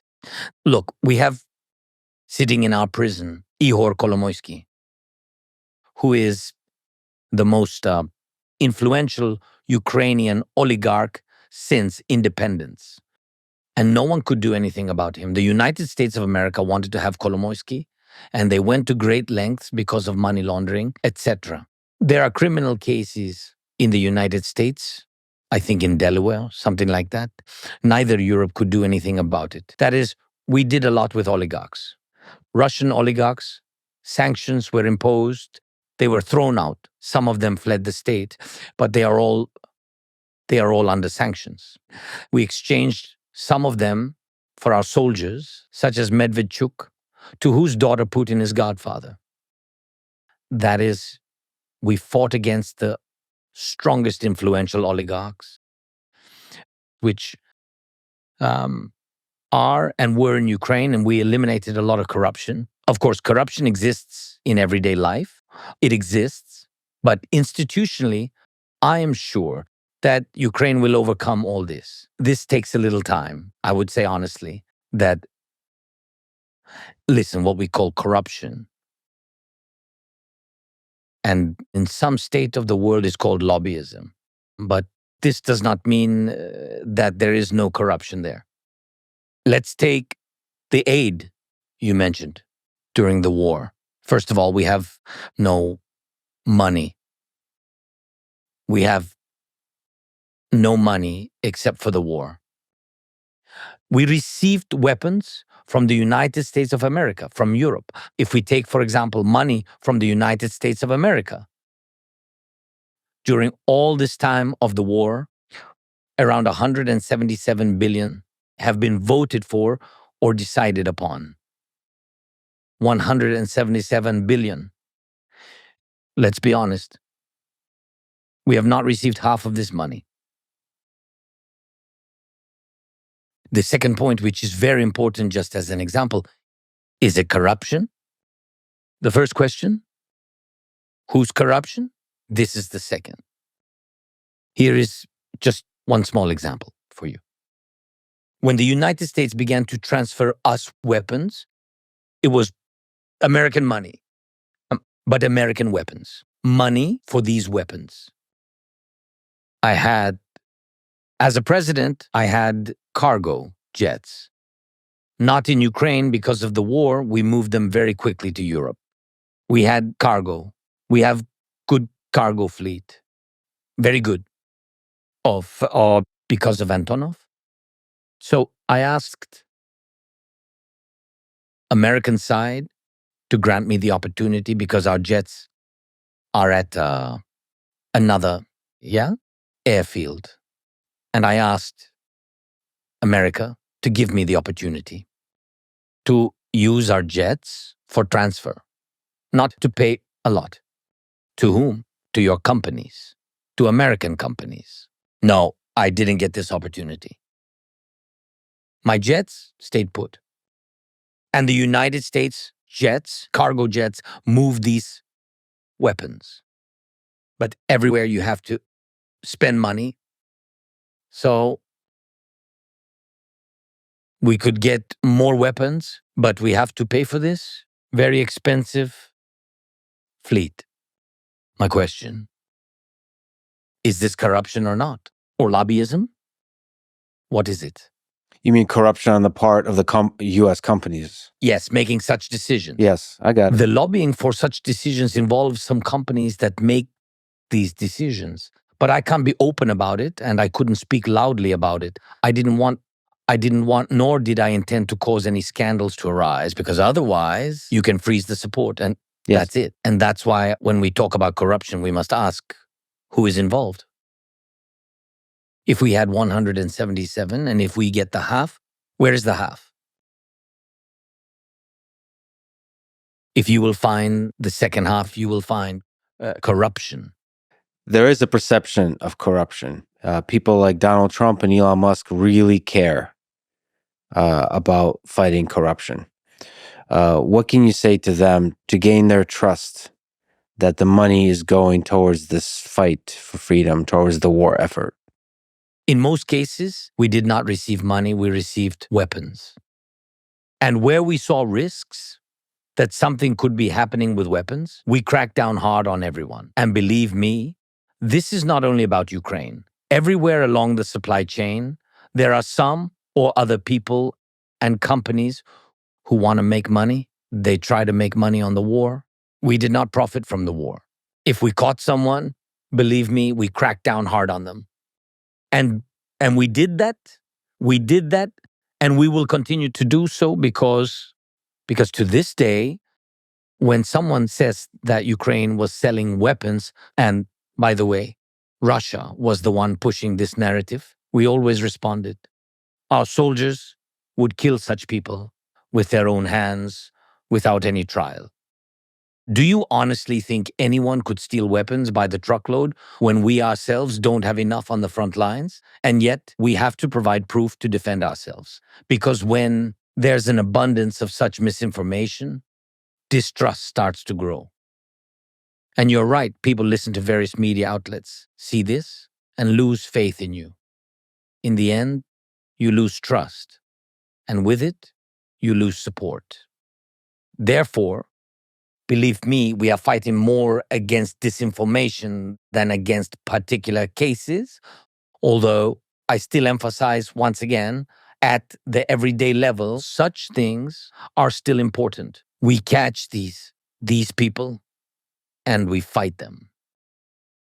I mentioned Elon Musk. I would be interested to hear what you think of him, why you respect him as a person, as an engineer, as an innovator, as a businessman. I would just like to hear from you. What do you think about Elon Musk? First of all, I had a conversation with him at the beginning of the war.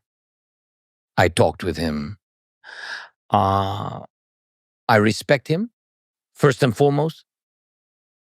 I respect the self-made man, right? In English, I love such people. You know, no one and nothing fell into their lap, but the man did something, did it all himself. I worked myself, created a big production company, and I know what it means to make money, to select talented people, to impart knowledge to them, to invest money, and to create something important for certain people, you know. And I'm not comparing myself to Musk. The man is a great leader of innovations in the world. And I believe that such people move the world forward. Therefore, I respect the result of his work. And we see this result. And for me, it has always been important that your result can be used, that these are not words, but facts. Let's take the war. We are very grateful for Starlink. It has helped.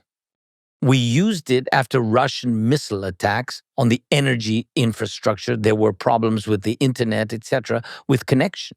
We used Starlink both at the front and in kindergartens. It was used in schools. It helped children. We used it in various infrastructure, and it helped us very much.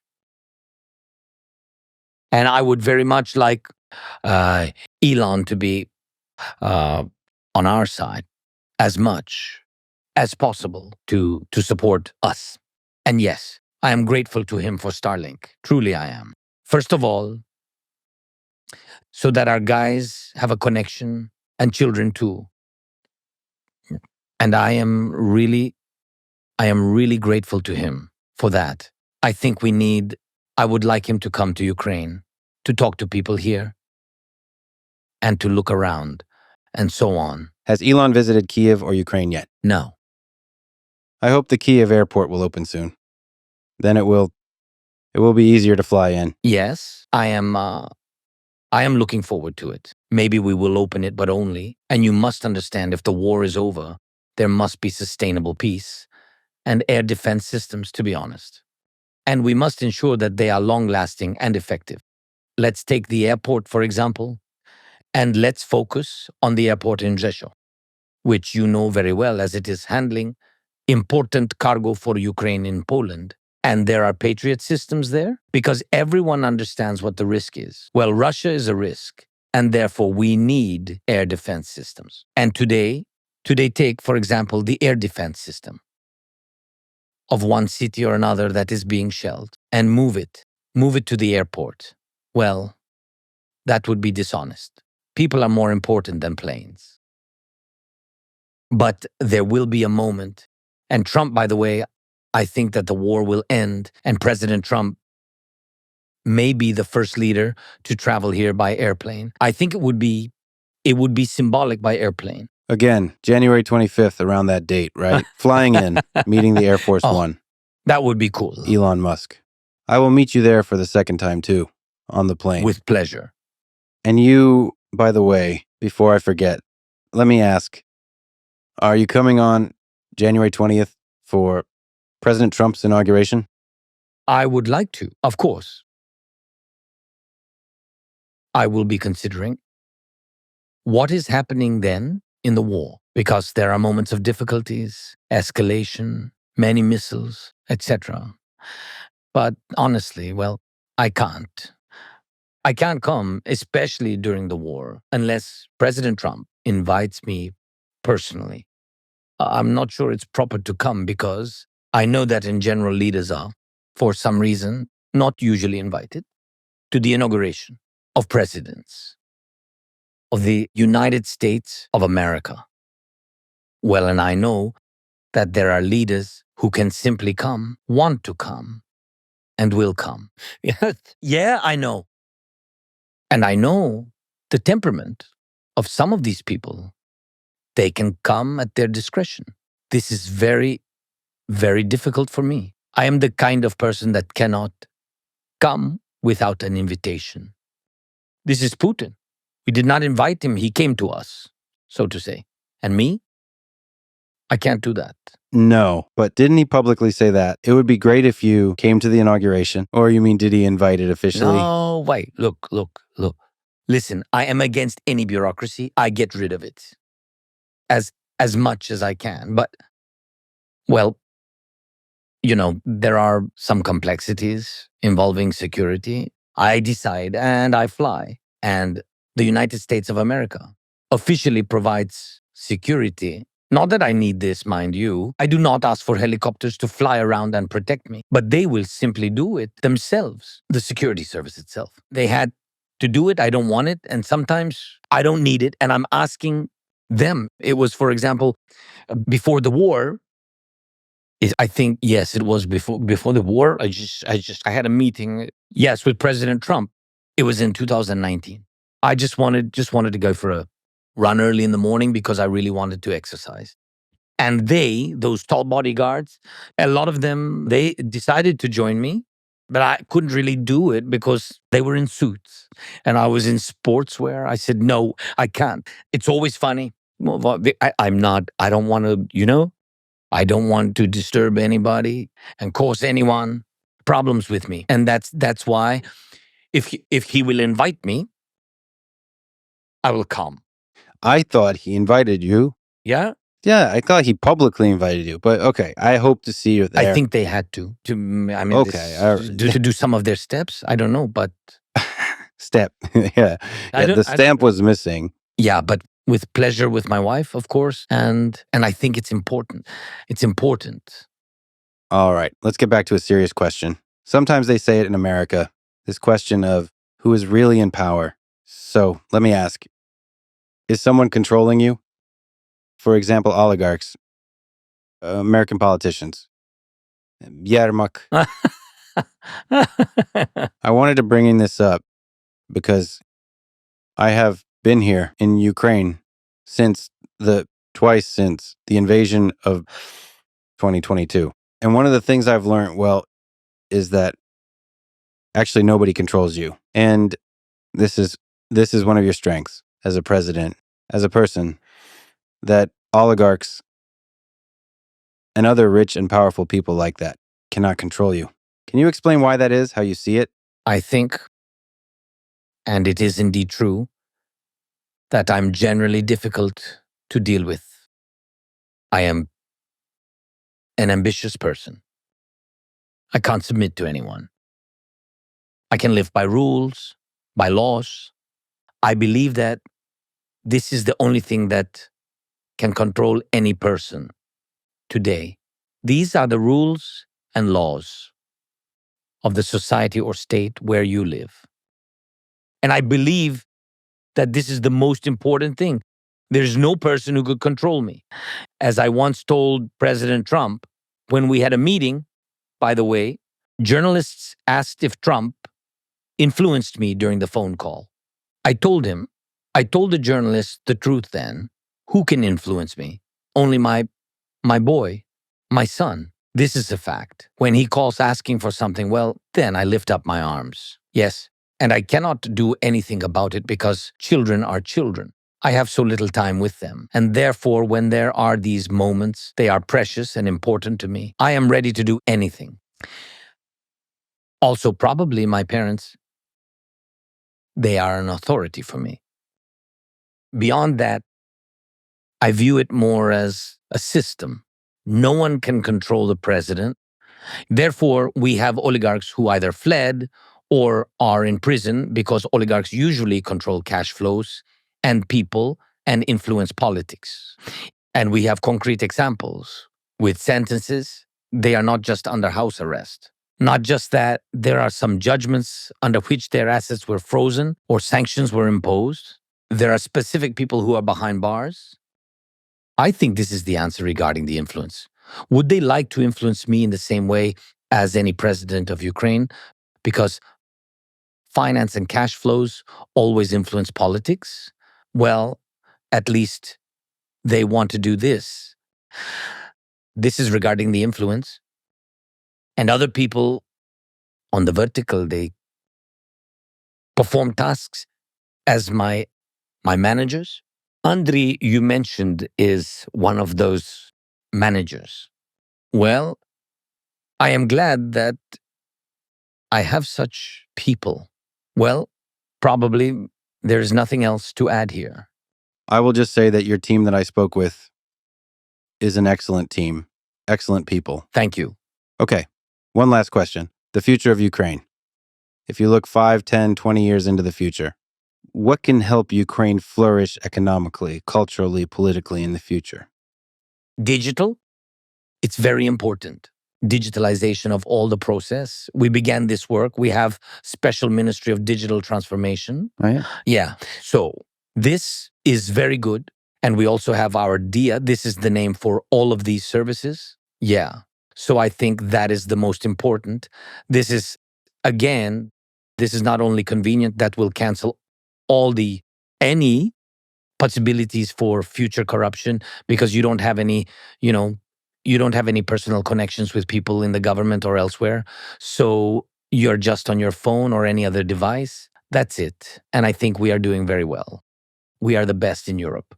All of Europe recognizes it. Some countries of the African Union asked us to provide the same service, and we will do it after the war immediately. And I think that we can bring money to Ukraine from this.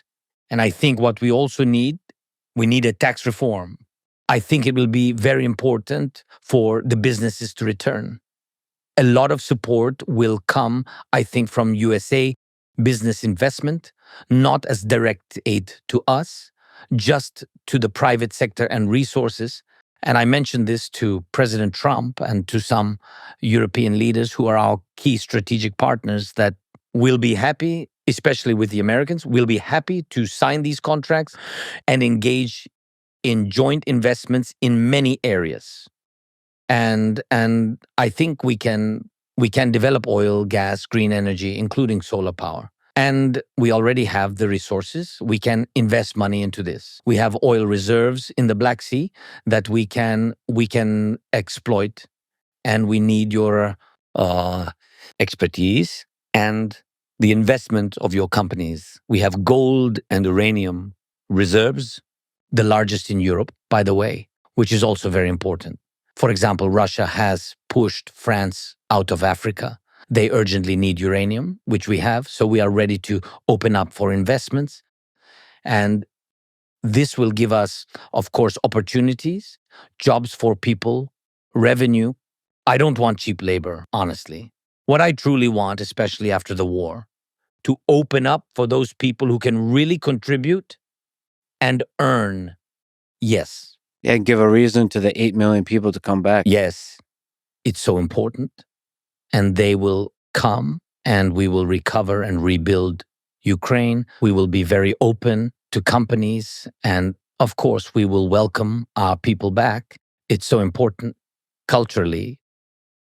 I think the most important thing is to remain open and not change our direction. Because culturally, aligning with Russia, it's one idea, while aligning with Europe is another. Our people have chosen Europe. It's their choice. It's our choice, the choice of our nation. And I think it's very important. But first, you have to end the war. Yes, you're right.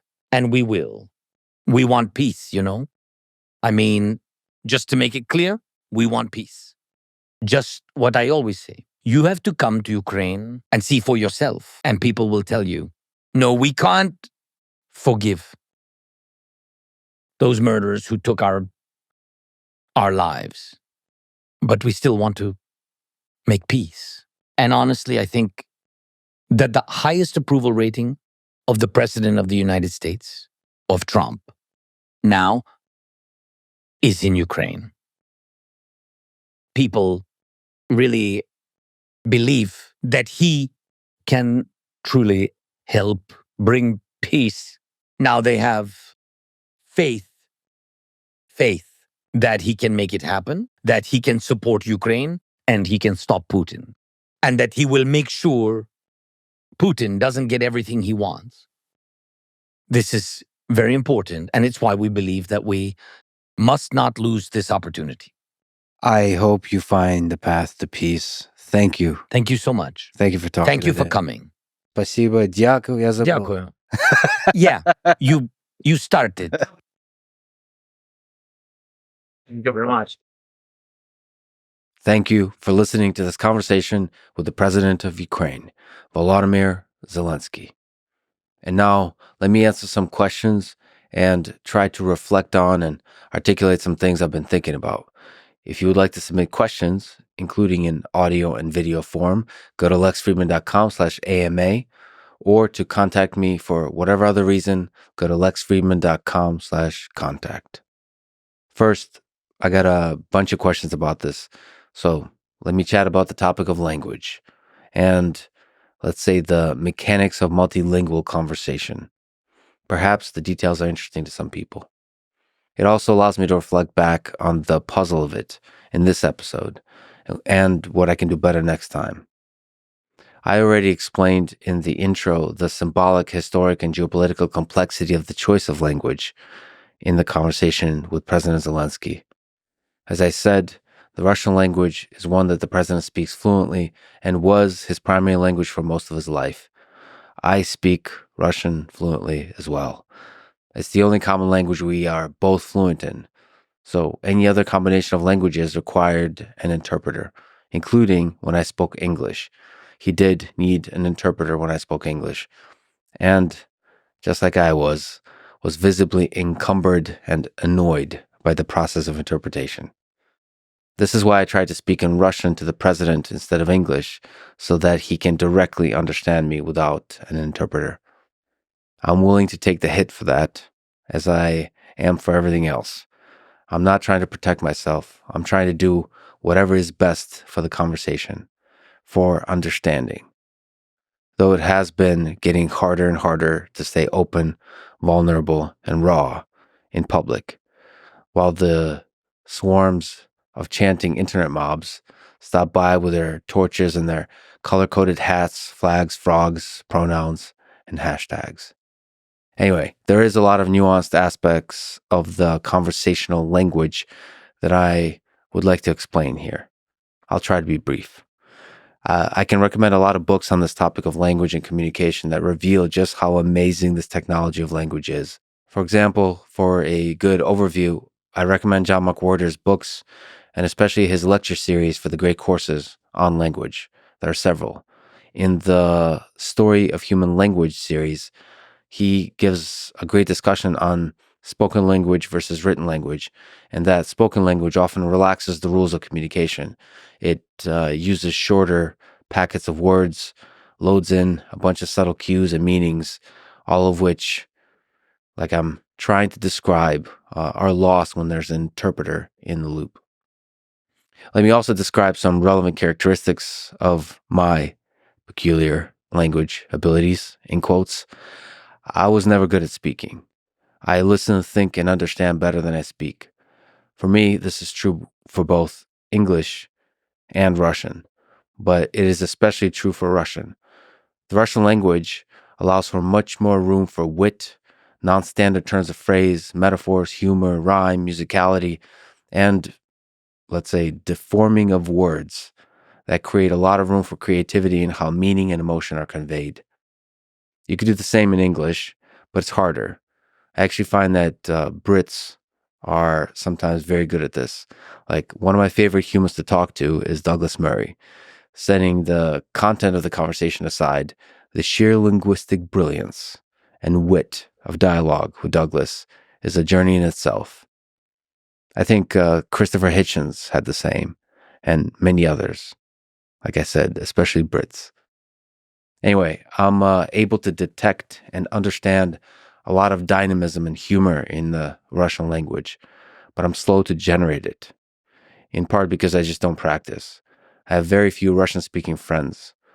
Funny enough, most of them are Ukrainian, but they speak with me and each other in Russian. But of course, as I mentioned, this is slowly changing due to the war. But I tried to speak to the president in Russian so he would avoid needing an interpreter as much as possible. One of the things I want to improve for next time is to make sure I get very good equipment for interpretation and arrange for an interpreter I trust to be exceptionally good for the dynamism and the endurance of a 3-hour conversation in the style that I tried to do. Just to give you some behind the scenes details of the experience.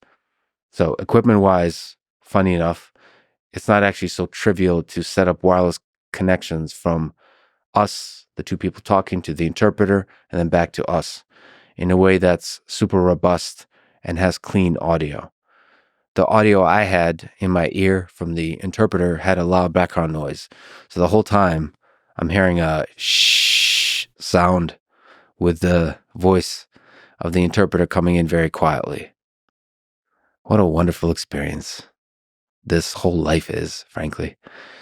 Plus, his translation was often incomplete, at least for me, so I had to put together those puzzle pieces continuously. But again, it worked out, and hopefully our constant switching of languages and having a meta discussion about language provided good insights as to the complexity of this fight for a nation's identity and sovereignty that Ukraine is going through.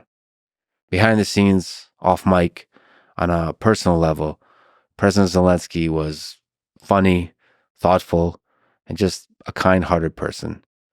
And really, the whole team were just great people. It was an experience I'll never forget. After the conversation was recorded, the next challenge was to translate all of this and overdub it and do it super quickly. Like, these words I'm speaking now have to be translated and dubbed into Ukrainian and Russian. 11 Labs were really helpful here, especially in bringing the president's voice to life in different languages. But even more than that, they're just an amazing team who inspired me and everyone involved. Please go support 11 Labs. They are a great company and great people. The translation is separate from the text-to-speech and was done in part by AI and a lot by human. This is where the fact that we had constant switching between 3 languages was a real challenge. So there are 6 transition mappings that have to be done. English to Ukrainian and Russian, Ukrainian to English and Russian, and then Russian to English and Ukrainian. Continuously, sentence by sentence, sometimes word by word. And each combination of language to language translation is best done by a person who specializes in that kind of mapping. So it was all a beautiful mess, all of it. And on top of all of that, great translation is super hard. For example, I've read and listened to a lot of Dostoevsky in both English and Russian and studied the process of how these books are translated by various translators. You can spend a week discussing how to translate a single important sentence well. Obviously, in this situation, we don't have weeks. We have hours for the whole thing. One of the things I regret is not putting enough time into the hiring and selecting great translators from Russian and Ukrainian to English, especially. I think translation is an art. And so getting a good translator that works well with us is a process that needs more time and effort. I'll be doing that more this month. By the way, we have a small but amazing team. If you want to join us, go to lexfriedman.com/hiring. If you're passionate, work hard, and everyone on the team loves working with you, then we'll do some epic stuff together. Would love to work with you. Like I said about 11 Labs, there are a few things as awesome in life as being able to work hard with an amazing team towards a mission all of us are passionate about. Anyway, I'll probably be doing a few more interviews in the Russian language. I do have a lingering goal of interviewing the mathematician Grigory Perelman, but there's also others. I will also work on improving my whole pipeline, both equipment-wise and interpreter-wise, in doing these conversations in other languages, because there are many that I would like to do in languages I don't speak at all, like Chinese, Mandarin, or Spanish, Arabic, Hindi, Portuguese, French, German. I see language as both a barrier for communication and a portal into understanding the spirit of a people connected by that language. It's all a weird and beautiful puzzle, and I'm just excited to get the chance to explore it. All right, I got a question on how I prepare for podcasts. So this has evolved and expanded more and more over time. There are some podcasts that I prepare hundreds of hours for. In AI terms, let's say, first, I'm training a solid background model by consuming as much variety on the topic as possible. A lot of this comes down to picking high signal sources, whether it's blogs, books, podcasts, YouTube videos, X accounts, and so on. For this conversation with President Zelensky, for example, since February 2022, I've spoken with hundreds of people on the ground. I've read Kindle or audiobook about 10 books fully, and then I skimmed about 20 more. And I don't mean books about Zelensky, although he does appear in some of them. I mean books where this conversation was fully in the back of my mind as I'm reading the book. So, for example, I read Red Famine by Anna Applebaum. It's about Holodomor. Does it directly relate to Zelensky? Not on the surface, no, but it sort of continues to weave the fabric of my understanding of a people, of a history of the region. But it's really important for me to read books from various perspectives. And I'm always trying to calculate the bias under which the author operates and adjusting for that in my brain as I integrate the information. For example, Anne Applebaum's book, Gulag, is very different from Alexander Solzhenitsyn's Gulag Archipelago. The former is a rigorous, comprehensive historical account. The latter is a literary, psychological, and personal portrait of Soviet society. Both, I think, are extremely valuable. On the bias front, for example, The Rise and Fall of the Third Reich by William Shirer is a good example. It is full of bias, but he was there, and to me, he has written probably one of the greatest, if not the greatest book on the Third Reich ever. But like I said, it has a lot of inaccuracies and biases. You can read about them online if you like. But my job in this case and in all cases is to adjust based on my understanding of the author's biases and take the wisdom from the text where it could be found and putting the inaccuracies aside into the proverbial dustbins of history. So as I'm writing down my thoughts as they come up, always digging for some deeper insight about human nature. If I'm at my computer, I'll write it down in Google Doc, sometimes use Notion or Obsidian. If I'm not on my computer, I'll use Google Keep. So, for example, if I'm listening to an audiobook and I'm running along the river, if a good idea comes to mind, I'll stop, think for a few seconds, and then do speech to text note in Google Keep. By the way, listening to audiobook at 1x speed. Old school. And eventually I get a gigantic pile of thoughts and notes that I look over to refresh my memory. But for the most part, I just throw them out. It's a background model building process. By the way, LLMs are increasingly becoming useful here for organization purposes, but have not yet been useful, at least for me. And I do try a lot for insight extraction or insight generation purposes. I should mention that my memory for specific facts, names, dates, quotes is terrible. What I remember well is high-level ideas. That's just how my brain works, for better or for worse. I realize that sometimes forgetting all of the details and the words needed to express them makes me sound simplistic and even unprepared. I'm not. But that's life. We have to accept our flaws and roll with them. Aside from books, I also listen to a lot of podcasts and YouTube videos where people are talking about the topic. So for the President Zelensky episode, I listened probably to hundreds of hours of content from his supporters and from his critics from all sides. Again, I choose who to listen to based not on their perspective, but based on SNR, signal to noise ratio. If I'm regularly getting insights from a person, I will continue listening to them, whether I agree or disagree. In the end, this turns out to be a lot of hours of prep, but to say that it's X hours per episode is not accurate because a lot of this preparation transfers from one guest to another, even when there's an insane level of variety in the guests. We're all humans, after all. There is a thread that connects all of it together, somehow, if you look closely enough. For more technical guests in STEM fields, I'll read papers, a lot of papers, and also technical blog posts and technical tweet threads. This is a very different process. For AI or CS related topics, I will run other people's code. I will write my own, implement stuff from scratch. If it's a software company, I'll use their tools and software if relevant. But in the actual conversation, I constantly am searching for simple but profound insights at various levels of abstraction. Sometimes this means asking a trivial question in hopes of uncovering the non-trivial, counterintuitive but fundamental idea that opens the door to a whole new way of looking at the field. And actually, every guest is their own puzzle. Like preparing for Rick Rubin was me listening to hundreds of songs he produced and even learning some on guitar, like Hurt by Johnny Cash. Preparing for the Cursor team episode meant obviously, I had to use Cursor fully for several weeks, all of its features. So I switched completely from VS Code to Cursor. For Paul Rosalie, round 2 especially, I literally went deep into the jungle with Paul and almost died, fully taking the leap toward adventure with him. When it gets close to the conversation, I'll start working on the actual interview questions and notes.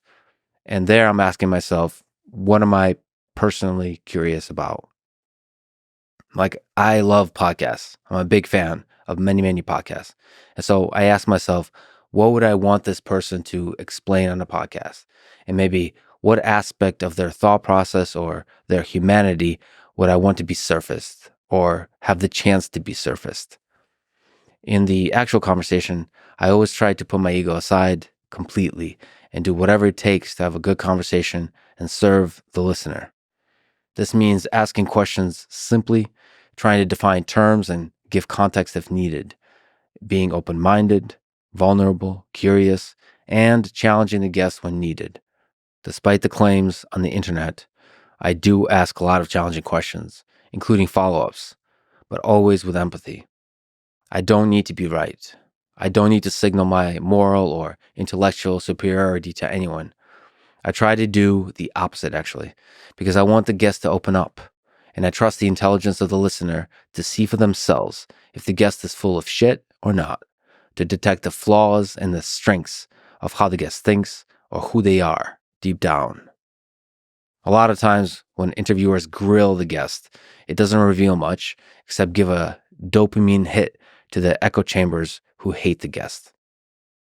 As I said in the intro, I believe the line between good and evil does run through the heart of every man. The resulting conversations are sometimes a failure. Sometimes because they're too short, sometimes because the chemistry was just not working, sometimes because I fucked it up. I try to take risks, give it everything I got, and enjoy the roller coaster of it all, no matter what. And as I said, I trust the listener to put it all together. And I trust the critic to tear it apart. And I love you all for it. All right, I got a bit of a fun question. It's a long one. So Delian, cool name, wrote in saying he spotted me out in the wild and had a question about it. He wrote, I saw Lex working at the Detroit airport between flights. I hesitated and ultimately decided not to interrupt since he was in focus mode. True.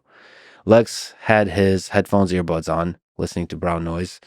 Microsoft Surface propped up at eye level, Kinesis Advantage keyboard on the table. The use of Microsoft Windows is surprising, but it has been discussed in the past. True. The ergonomics of the setup, Surface at eye level, means that Lex cares about his health. But the anomalously large Kinesis Advantage keyboard seems like such a burden to lug around airports. I cannot help but ask, why is it that Lex is going through the hassle to bring this absolutely large keyboard with him as carry-on? It barely fits in a backpack. Carrying it around must be necessary for Lex for some reason. I love the puzzle of this, that you're trying to think through this. The pain of lugging this tool around must be much smaller than the problem it solves for him, ? What problem does this keyboard solve? What makes it necessary at the airport? Productivity, health, RSI? Good questions. Thank you, Delia. Great question. It made me smile, so I thought I'd answer. I remember that day. There was something else about that day aside from the keyboard that I miss. So I am filled with a melancholy feeling that is appropriate for the holiday season. So let me try to set the melancholy feeling aside, answer a question about my computer setup when I'm traveling. So whether I'm going to SF, Boston, Austin, London, or the front in Ukraine, I am always bringing the Kinesis keyboard.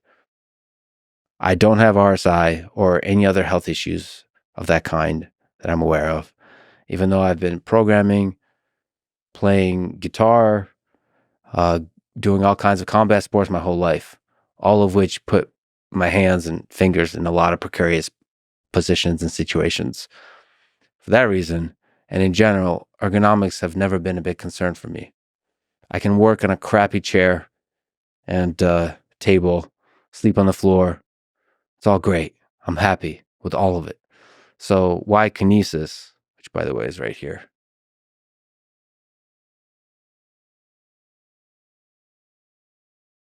I had to think about it. Your question actually made me reflect. And I was hoping as I'm answering it, the truth will come out on many levels. So it is true that I'm more productive with it. I can type and correct mistakes very fast compared to a regular keyboard, both in natural language typing and in programming. So fast enough, I think, where it feels like I can think freely without the physical bottlenecks and constraints of fingers moving. The bit rate in Neuralink parlance is high enough for me to not feel like there's cognitive friction of any kind. But the real answer, maybe the deeper, more honest answer, is something else. I've used the Kinesis keyboard for over 20 years. So maybe it's like one of those love stories where a guy and a girl love each other.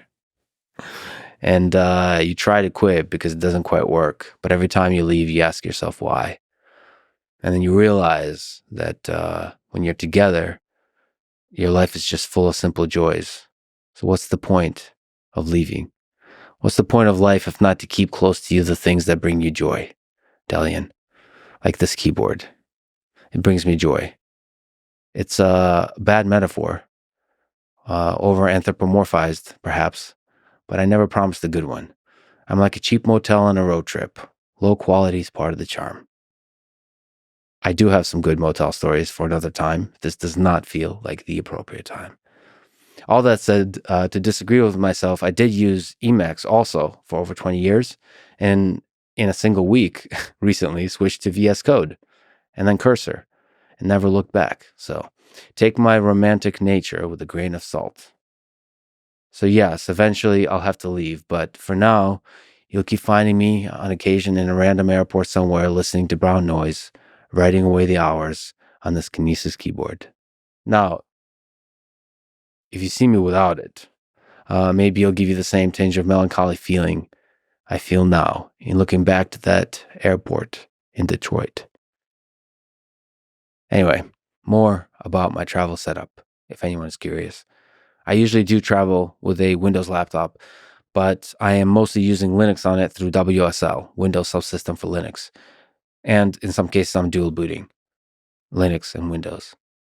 I also need to be able to video edit, so on longer trips, I usually have a bigger laptop with a bigger screen, lots of memory, good CPU, good GPU. All of that helps with video editing on Adobe Premiere.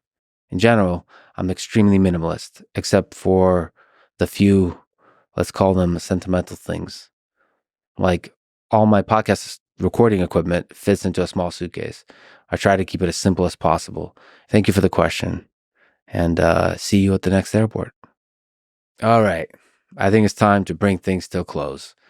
I'd like to give a big thanks to you for giving me your time and your support over the years. It means the world. If you want to get in touch with me, go to lexfreeman.com/contact.